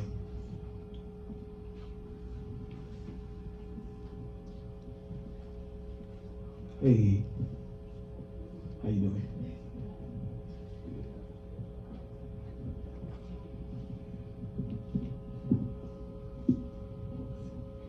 Okay, so I guess I have like kind of a two-part question. Okay. So I'm wondering, like, from the perspective of a vinyl DJ, as time has gone on, like what you're talking about with the digitization of everything, and just it feels really different for me to the process of like selecting things digitally versus vinyl. Yep. But I'm wondering, like, I can never be in the past, so I can never be at parties that were 20 years ago or 30 years ago. Of course. And being someone that DJs vinyl like now contemporarily, I wonder how like mixing, like the art of mixing has changed. Yes. With all the digital stuff that's happening and also the different machines, the different mixers. I think it feels different to mix vinyl versus digital, so. Oh yeah. But I also wonder how the parties might have changed, like the energy of the parties, the music that's being played. That too, paired with the development of all the cities and like the underground DIY stuff just not really being able to survive. Now, I'm wondering what has changed with the overdevelopment of New York and all the big cities on the East Coast, at least. Also, adding up. And I'm wondering what the makeup of the crowds used to be, because a lot of underground shit is like overwhelmingly white, and especially the venues. So was it always like that? Well, let me tell you. It's a two-part question, right? Okay, so the difference between mixing digitally and mixing with vinyl has to do with a tactility. When you're mixing with the turntable, you're not just dealing with the pitch and button pushing. You're dealing with the potential of moving the platter around. You're dealing with the idea of holding it. You're dealing with the idea of having to sometimes reset it. There's a little bit of danger when you're playing wax. The danger may come between, okay, my needle, it might skip, condensation in the room changes the way your needle works. So what you're dealing with when you're talking about the turntable is you got almost 4 different elements. You've got the vinyl itself, the platter it's on, the pitch control, and the tone arm and needle. So you have to master 4 things for each turntable. And then you gotta do that ambidextrously, typically. And so I've seen people they go with one hand, they mix with that one. I used to be like that. Well, I could only mix with this one. I could only do like that. But then after a while, I got good enough to do it. So what we're talking about is the skill level, right, for vinyl and the skill level for digital. It's a totally different thing, correct? Because with the digital, now here's the other part too. I come from a time when I've seen digital change. It was, at one point, digital was actually tapes. For me, what we used to do is have 2 turntables and an option to play unreleased shit. That option to play unreleased shit could vary between a reel-to-reel, 4-track cassette, something like that. So what you would do is you'd have to learn how to DJ with the turntables, and then you need to learn how to pitch mix with a Tascam tape recorder, and then sometimes you have to learn to do it with a reel-to-reel. Then that changed. Then here comes the CDJs. And so we started having, now you have the tactility the physicality that's similar to vinyl, because you had this CD had this on it, that had that. So you had that element of selectability. That was different because it didn't change much. It basically was working the pitch. What's happened since then is now we've gotten to a place where the vinyl had seemingly become irrelevant at a point. It never did become it, but I think these were larger corporation choices that were trying to diminish the accessibility of what it was. Because if you got this black vinyl played by these black people, made with black songs on it, and we don't know what they are, what better way to find out what it is than Discogs combined with what's the one where you can put your phone up and find out what the song is? Shazam. Now the search is over. Now you have no more patience. So in that lack of patience, well, how does that translate to a dance floor? Now there's less awe and wonder about what that person's doing, unless the DJ has to give an extra effort to be more than just average. Now you have to bust your ass to do something interesting, because people are no longer impressed. They can get the record you just played. Not if you make an edit of it though.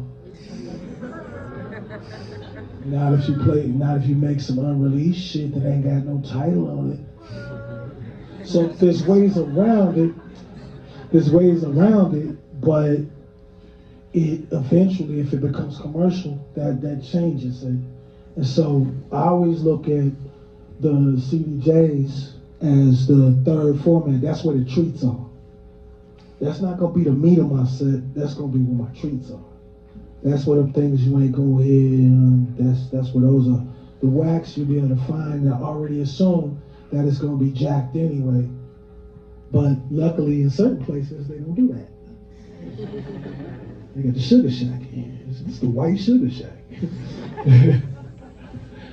Speaking of that, it was majority black in terms of the crowd makeup. Majority. And it was like that, I say, for 90% of my youth. When I started going out kicking these parties, it was us by us, like FUBU, for us by us.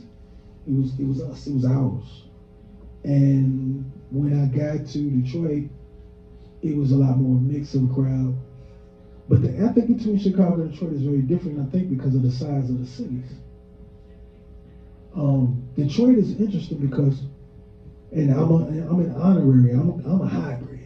I've been there 20 years, so I can claim Detroit, but I'm a Chicago boy, so like, it's not a push and pull thing for me anymore, but I did learn very quickly that nobody's gonna really believe in you from Detroit unless you're there for 10 years, at a minimum.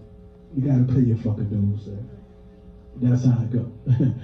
And so, once you pay your dues, you're good. But what I found out, like, mostly was the parties, they were mixed. We had this place called St. Andrews, and you had hip-hop on one floor, you had, like, rock and alternative downstairs, and you had house and techno upstairs. And so you could go to the spot and hear all of that stuff. And something like, oh, okay, that's cool, you got everything going on. 3 floors of fun. Where in Chicago, nah, that wasn't the case. Chicago was majority black. And majority black in a way that was energetically out of control. Like, you had people, like there was this place called The Box. And The Box had these poles that went to the ceiling. Now this is the third iteration of the box. I'm way too young to have gone to the first iteration of the box. So you have to be clear. You got to be clear about that. I would have been 11 or some shit. No, that means your parents don't care about you for the club. I would see cats climb the pole and snap and be going crazy, climbing up a pole, up like that, and if you went into one of these parties, you think somebody get hurt. No, it's not. It's fun. Have you ever seen black men slam dance? It happened in Chicago all the time. And so what happens, cats will be moving rhythmically across the room in one direction, and with your friends, and you bounce back to them. There you go, back over. And you bounce back again. And we talk about hundreds of young brothers out there doing this shit, and we did it every weekend. And no one got hurt. It was fun. It was glee. Black boy joy. Black boy joy. And it was amazing. And so like you had that element going on there. You had the slam dancing going on there, and people would go crazy on songs that you didn't know. If a track came on, you didn't know it, people would go bananas. I remember the first time everybody know the song Strings of Life? Okay, you know Strings of Life? Okay, you do? Huh? Are you looking at me? Oh, I'm sorry, sweet. I'm looking above you to the lady that asked the question. Do you know Strings of Life? Do you know the song Strings of Life? Okay. The first time I heard Strings of Life, I didn't know what it was. I'm there at the Bismarck with my boy Leroy, and all of a sudden, this fool Lil Lewis gets up there, and he's dropped the lights, and all of a sudden we hear this piano. And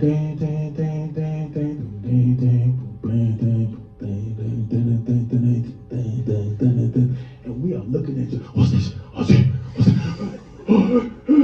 Oh shit! What's it? Oh no! You're going. The excitement for something we hadn't heard was crazy, and we trusted him because we knew we'd get some bananas for him every time we heard him play. Last time it was Blackout. Before that it was War Games. Before that it was Video Clash. Like, he made shit to bust your head with, and he knew what the fuck he was doing, so you trusted that DJ. I don't know if that trust level was here because it isn't demanded in the same way. People are coming for different reasons now. I don't know if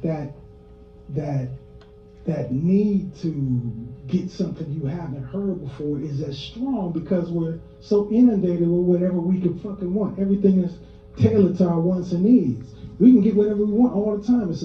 It's an overindulgence of choice right now. Yes, ma'am. Instant gratification. So the patience level is low. The patience level is low, and the engagement is lower. When we would go to these parties, there'd be somebody, you don't know his name, you don't know her name, but y'all know each other. Because you know we have the same taste because we went nuts on the same song and found joy in the same moments. I don't know, I've seen it happen in certain places. I'm glad I've been able to serve in those moments, in some of those spots, and in some of those instances. But it is getting rare, and I'm hoping that changes. I might have been tangential again. But when the beat finally hit on that Strings of Life moment, the room erupted. And you had 1,500 to 2,000 black kids going bananas over this song that we had never heard before. And I don't know if that place exists like that. I want it to exist again. I see moments of it being able to exist again. Ain't gonna happen at the Burger.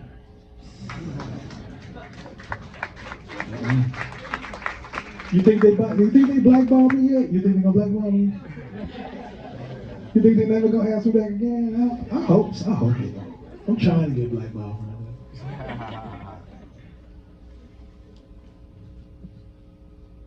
Wait. You had one already. That brother right there. Didn't you ask, brother? Yes, come on, Rick. Hi, Theo. Hi, Mark. Thank you for having this conversation and including us all in it. Yes. I have a two-part question related to the rarefication of music. And you talked about that a little bit earlier, and I'm thinking about how artists can do that with their respective mediums of music distribution, whether it be digital, vinyl.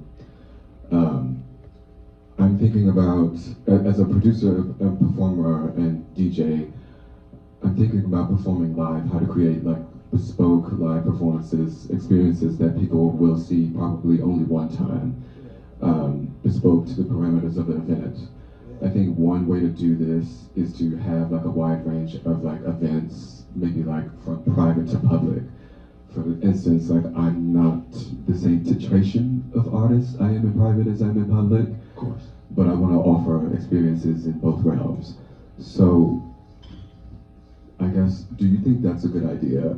And and two, are there artists or contemporaries of your generation or beyond that you know who are good to do this, who do this already? And if so, who are they? Okay, that's a great question. Thank you.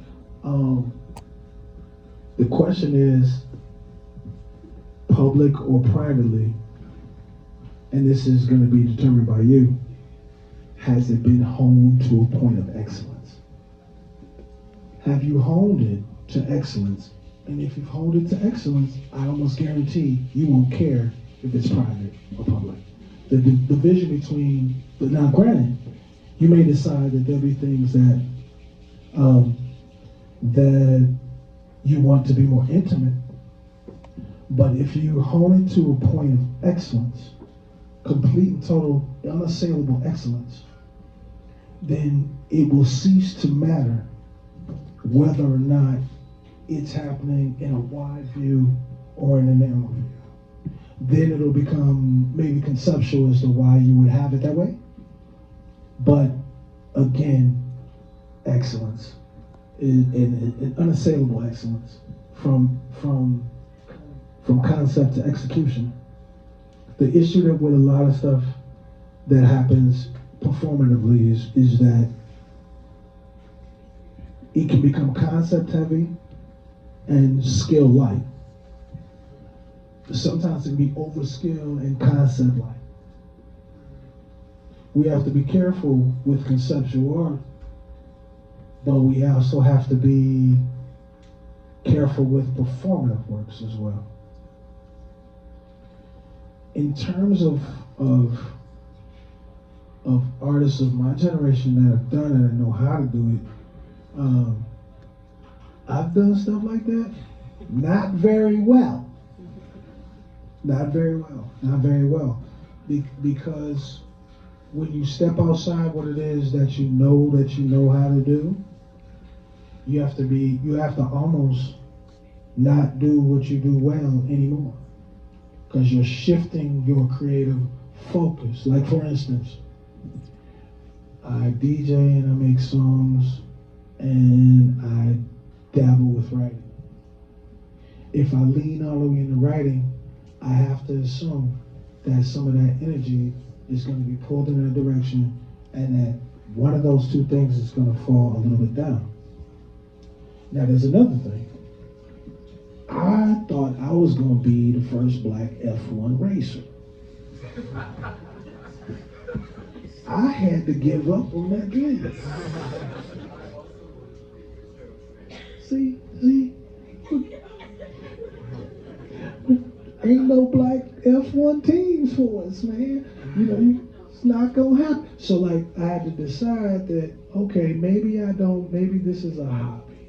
Maybe cars will be a hobby, but I know that playing this music is what gives me joy. And then with the production, that more or less is psychologically cleansing for me. I do that for my sanity. But I play, the playing is for everybody else and for joy. And if those performances have those elements too, those elements engaged in your process for you, like if you can find the joy in what it is, then keep finding the joy until it becomes excellent. Because I would say that's the distilling factor before you start practicing at those performative things you're talking about, is make sure that it brings you joy no matter what it is. You joy. Once you bring it to the world, now you're deciding it's so joyous that other people need to feel that joy. But we have to be careful if all we want to do is show our navel to people too. You know, because sometimes we want to show everybody, look at our navel, and then want to call it special because everybody got navel. You just special because you showed yours. Get to the bag of transformative things. Like what's going to transform how people think, how they feel. Especially if it's off-putting. Make it off-putting. Shake a motherfucker up, but make sure it's excellent. Gigi Allen is, you know what I mean?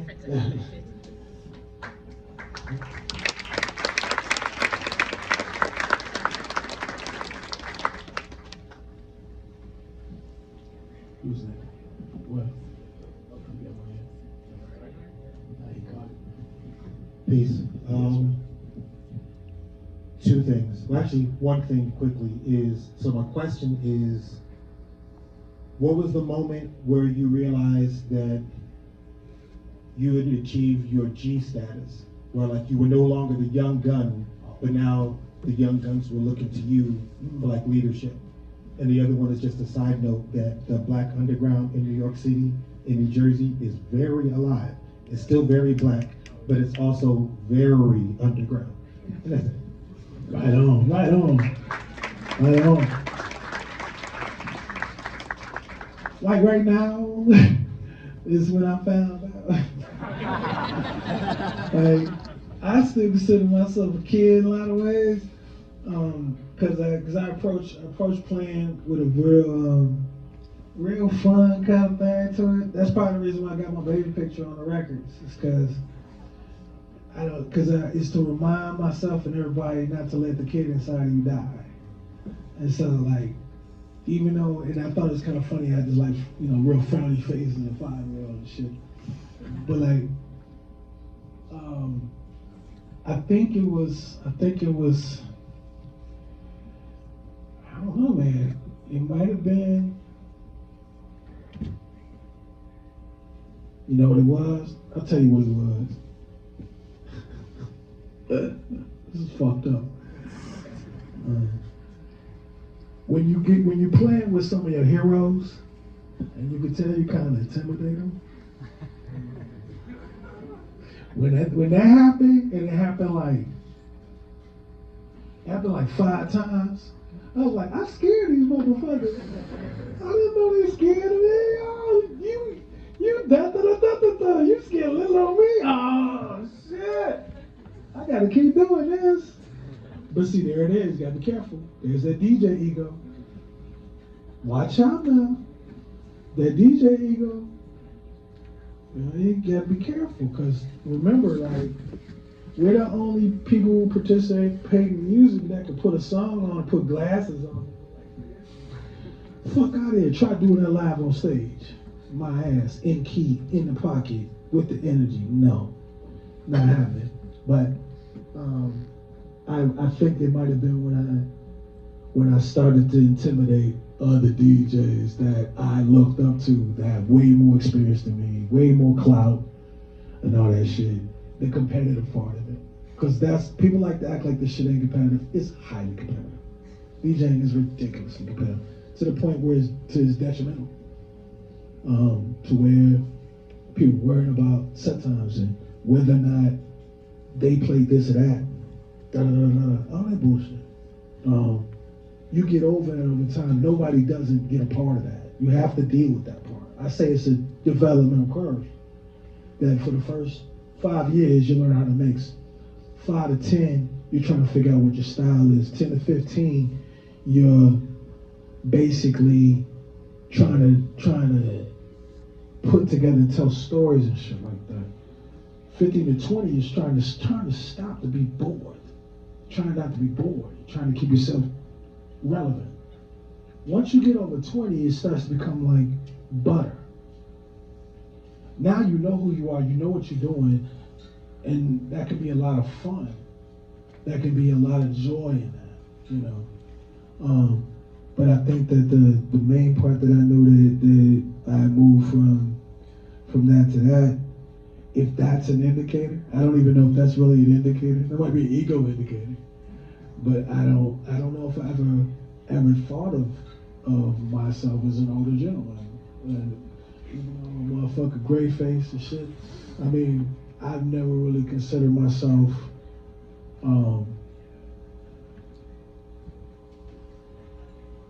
that much of an icon, on purpose anyway. Like, I didn't realize it. Like, a lot of it's because, you know what it is too? I don't got no Instagram and shit like that. I think I've never read comments. I've never Googled myself. I don't fuck around with none of that shit. Why? Cause my ego can't take it. I don't want to hear nobody shit on me. And I don't want to hear nobody blow no smoke in me either. So it's a quagmire.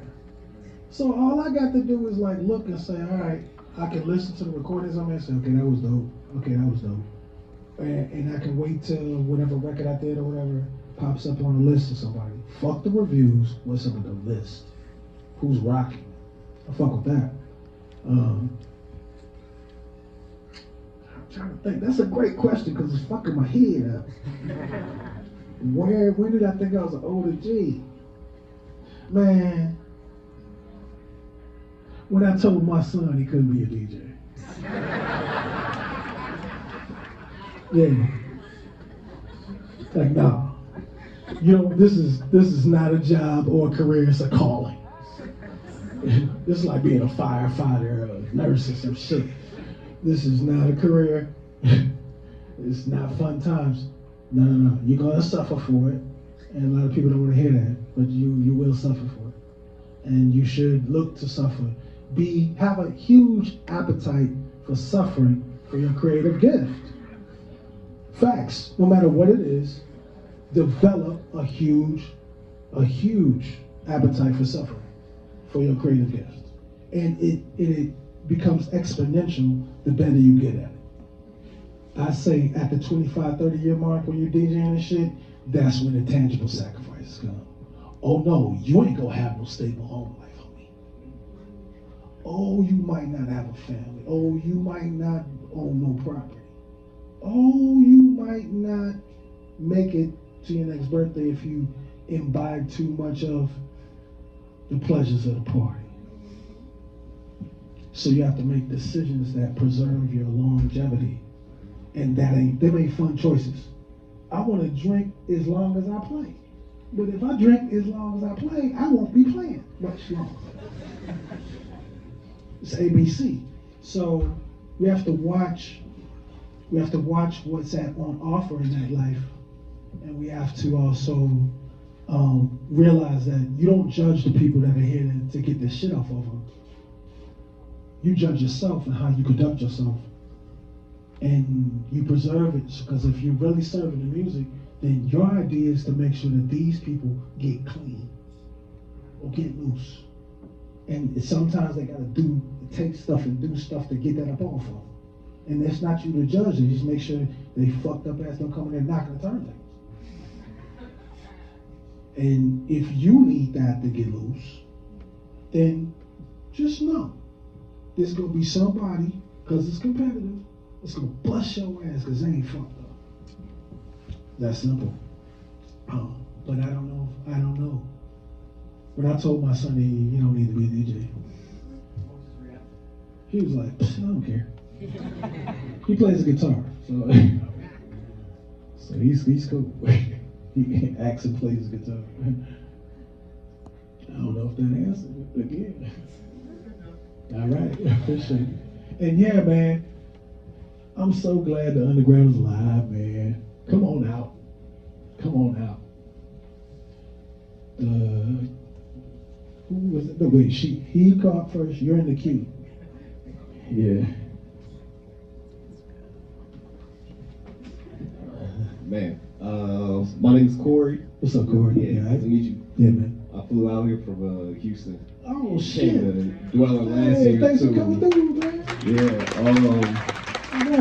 Yeah, I'm a huge fan of like the Detroit independent labels. Yeah, man. That's out there. Like Moody Man got his own, Sterling Tolls got his own, his Buttermade Records. I'm wondering like over the years how managing Sound Signature has like changed over time with like digital and different mediums, different formats, and like what independent labels that you're like really excited to see now as far as like dance music, like black dance music internationally. The biggest changes that I've seen coming through it is the diminishing of vinyl sales. I remember when it first started, you could sell 3,000 copies of a release and it'd be kind of weak. People were giving away 1,000 copies as promo. You could tangibly make a living off of making records, period. You didn't have to DJ. You could keep making shit and it'll catch on and be solid because the numbers were that strong. Once the digital thing came in, we watched the numbers drop, and I could swear in certain parts it looked like it was engineered that way. When they were saying that vinyl was dead, and then all of a sudden here comes these CDJs. And then you're like, okay, this seems kind of forced. And you had a lot of people letting go of their whole collections, a lot of people stopping their labels and shit like that. And I was like, what the fuck is this? It's kind of suspect. And I was like, no, I'm gonna keep my guns, keep putting these things out. And over the time, I'll say, watch the go, like anywhere from 3,000, 2,000, 1,500, 1,000. So now we're still hovering around 1,000 per release, and we could do all right around 1,000. But what you're looking at is the fact that the music, this music, underground music, is now available in all these different ways. And so the music industry has done something very detrimental to underground music because at this point, who's gonna want to put that investment forth? Who's gonna want to put that investment forth at this point? When not only is vinyl hard to make, but it's double that it was when we started. So I don't judge the younger labels because it's much more difficult to do vinyl now than it was before. Although I would love that was the case, but just realistically, it's fucking hard. And then never mind the fact that I'm in one of the cities where you got a lot of real estate that you can deal with, but try to do that shit in Chicago here, some shit. Square footage is expensive. So where you gonna store them records? Where you gonna do all that? How you gonna be loud enough to make this shit? It's difficult. So what I've seen and what I've been having to do is incorporate a strategy to be able to put the records forth. And one way I would do it was, once I get something mastered, they master it for digital and for vinyl.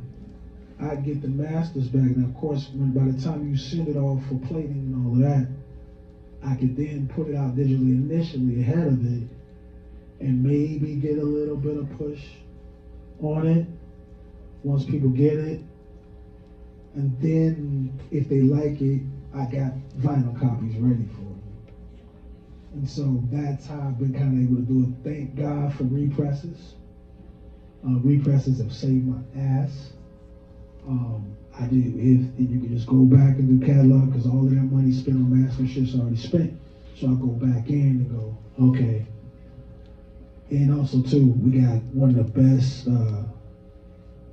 best pressing plants in the Midwest over there, Archer Records. He really takes care of us in terms of looking out for us and putting our projects first and all that sort of stuff. One of the biggest difficulties though is to get the right records to the right people that are gonna play it and push it. is to make it as impactful as possible. Another issue is the fact that we don't really have radio shows like that. We got a few, but not like we need them to be. Where with the internet, it's hard to find that narrow, selective process. It's hard. It's been a struggle. You know, like the label was at one point solvent. It's not solvent anymore. So like I funded myself, and because I believe in it, but it's one of those things that you have to remember that as the technology changes, so does the finance, and that's just a fact of life.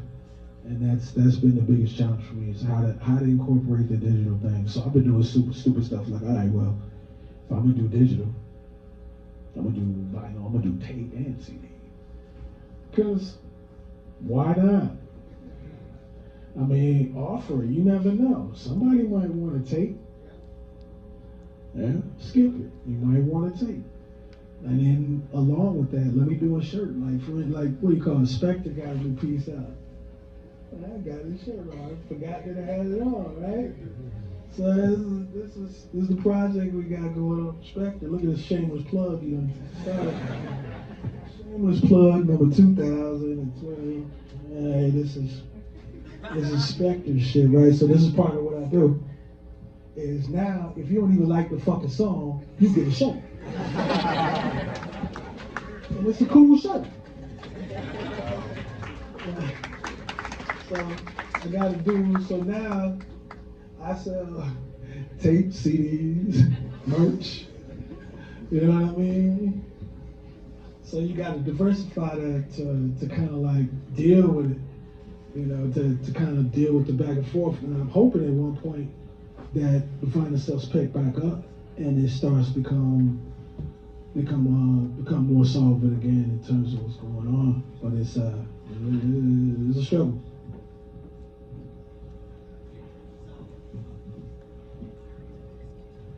Hello, how are you? How are you? I always come to his, shows and just be cutting loose, Thank you so much. I always feel like I'm in like, the Wiz when you play, my name is Melissa Lyde, and I'm born and raised Brooklyn, New York. Shout out because a lot of people like to call this New York City. It's not. No, it's it's Brooklyn. Yeah. It's Brooklyn. Yeah. Yeah, nah, I have to come up here and represent because y'all wilding. But just to also piggyback on what this brother had asked. As far as the record label. Yeah. But also maybe you could speak to like the power of, Black ownership and especially dance music. And I mean, it's a lot, Yeah. I've been on these streets since I was 19, just dancing and learning and absorbing and being with my, older generations, just dancing. And it's been wonderful, but, it's completely shifted now since COVID. Yeah. I mean, this place is cool, but, it's there's still this air of, standing and looking at the DJ. Yes. How can we like, and in, conjunction with Black ownership, how can we encourage these people to also support these, businesses who have been here for a long time and, are really putting out authentic music. Mm-hmm. And even with Black ownership in venues as well, maybe these spaces don't have the big, elaborate systems, but there's also still a need for your resources to be put in that, because that goes to supporting the next generation of producers, musicians, and really getting this industry to be very well, knowledgeable. You gotta have the history, in the music, or you're not gonna be playing it right. You know what I mean? Right. I don't know. Maybe you could just I know that was kind of a lot, but It's okay. You can speak to it. I can follow that. I can follow it. Independence and Black independence it's important for that to be it should be independent. And this is, and I say this in two ways. In my opinion, if it's independent because you're dogging about what it is that you're doing, it becomes cultural by default. That you don't have to brand it. It becomes it by default. The legend of it or the evidence of it being there will define itself. The issue tends to be that without there being enough of a specificity, it's easy to get co-opted. That's when cooperation comes in, is being able to share resources and tools that everyone has to share when you're talking about black businesses. So like, let's say I could go in with my partner on pressing, and we get a reduction rate on raw wax. We can't do that now because we don't own a pressing plant. But if we did, we'd be able to do that. How do we set up those situations? It's very, very difficult, but collectively that can happen. But it's the issue is the same thing that makes it a beautiful thing. When you're independent, it makes you kind of adverse to collaboration. So you run into a problem with human nature, where I've done this myself, I got this again, that narcissist, me, my world, my show, my this. How do I cooperate with another individual, especially if they're of my culture, and I know we can win like that, and I know that the ethics in place, and I know that the same shit we've been through is in the same place.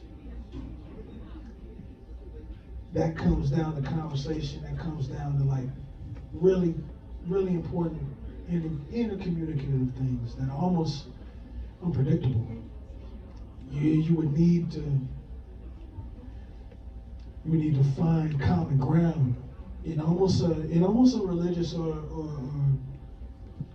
hyper magical kind of situation. So like it's like you seeing a flying saucer at the same time. Yeah, you see that? Okay, let's go there.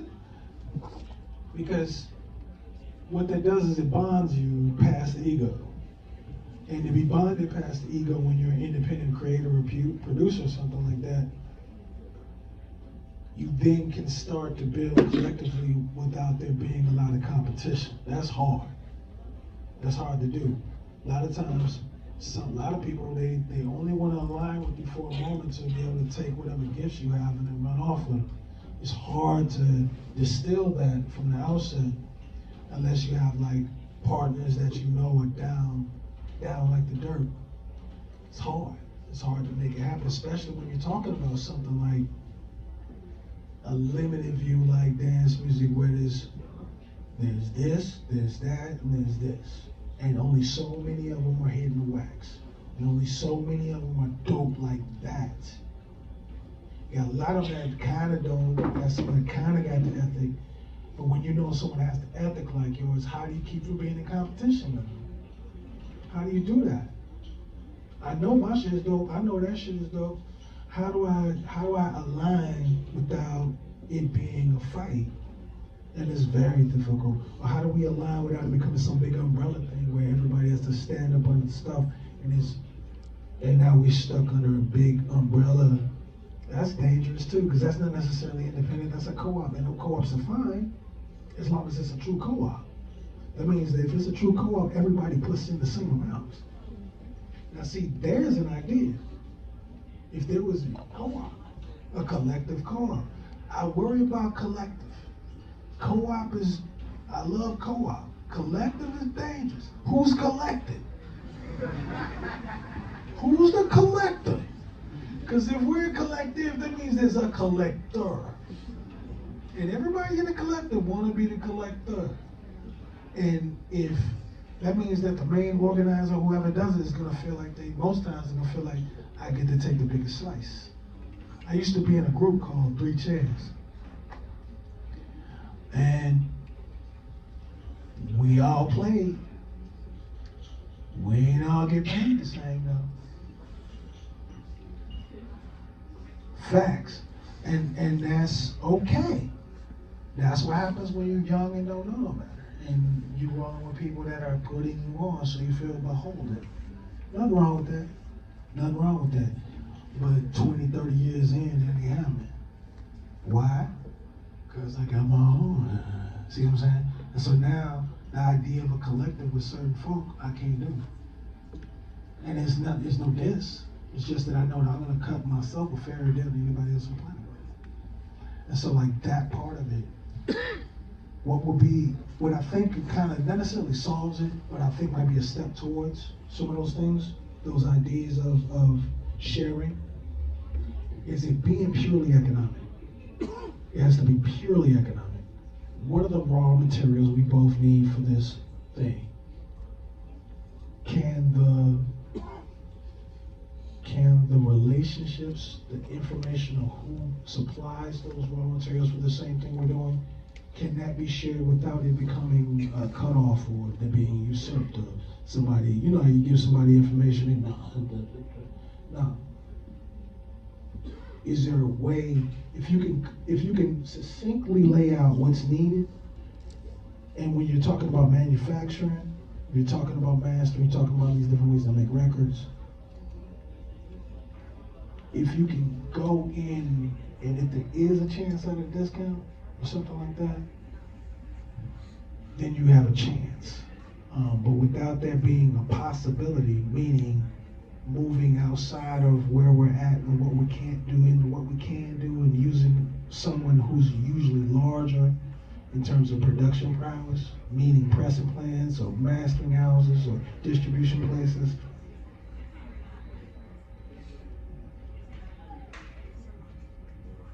If we can't step to them in a way that is beneficial for them and for us, and still keep our independence at the same time, then we're really stuck at ground zero again. I think the issue there is to look at what's peripheral. What about your operation are you lacking that I can freely give without a problem, that you can give back to me in a different direction so it's equalized? Those things. But to do that, now you gotta have trust, now you gotta reveal part of your operation, now you gotta do these other things. And that doesn't necessarily mean a fair trade. You know, it's difficult. It's difficult. I say the best thing anyone could do is do more of them and encourage more people to do it, because you gotta start there. If all you got is one black business per every 100 labels, then you have no collaboration there at all possible. So I think the big part will be, like, first, inspire as many people to be independent as possible, and if you're a step ahead, then give back. Because then at least you're empowering other people to come along with it. Like, oh, I go over here for master. Oh, I go over here for master. Oh, well, the reason I go over there is because they should be sound world class. I know it's expensive, like that. And like, well, I go with them because they're cheaper. They're almost world class, and that's what I can afford. Okay, cool. Those little bits of knowledge help. When I say the first step is, though, to inspire as many different independent black things. We'll get to the collective in a second. Let's just get let's do a little competition, have some drag races, but let's not kick each other out. Let's do it that way, so that we can at least have a collective of individuals to talk about. At least a conversation is possible. Because right now, who can I talk to? Who can I talk to? I got 5 people that I can talk to. 5 that are in a similar position that happen to be black, that happen to have their own labels. And then once you get past that point, when I get to other labels outside of it, like, I'm not gonna trust no overseas label to be making some shit that came from the crib. No. Who is you? You from over there. Make that music over there. You make that version of house music, or the music formerly known as house music. You know, because this, like I said, is specific conditions grew this shit. Segregation. Y'all got a different segregation. Y'all got colonialism to deal with over there.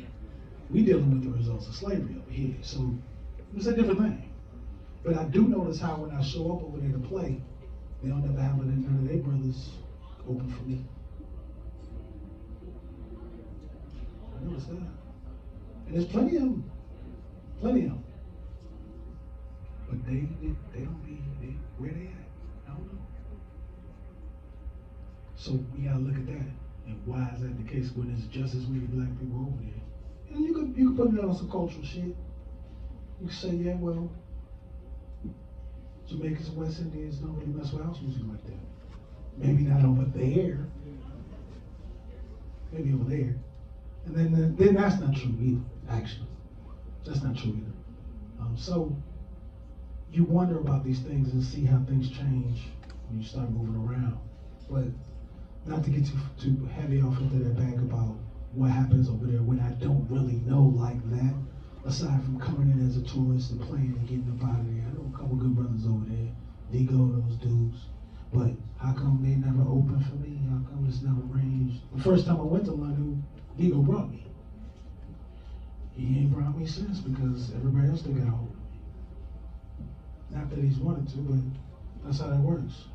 So we gotta look at how it changes when we move from place to place, where the black talent that starts to export itself gets co-opted very quickly. Who they decide to co-sign, who plays before you and after, when you play, who's playing. And then in some cases, they'll keep your sound down until who they think is the big dog in the room to come in and play. We just went through that.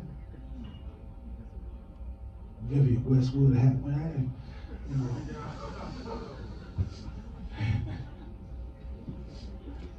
No worries. You know I'm talking about Dark Queen Duck. Yeah. I don't even know my answer to the question again. Yes.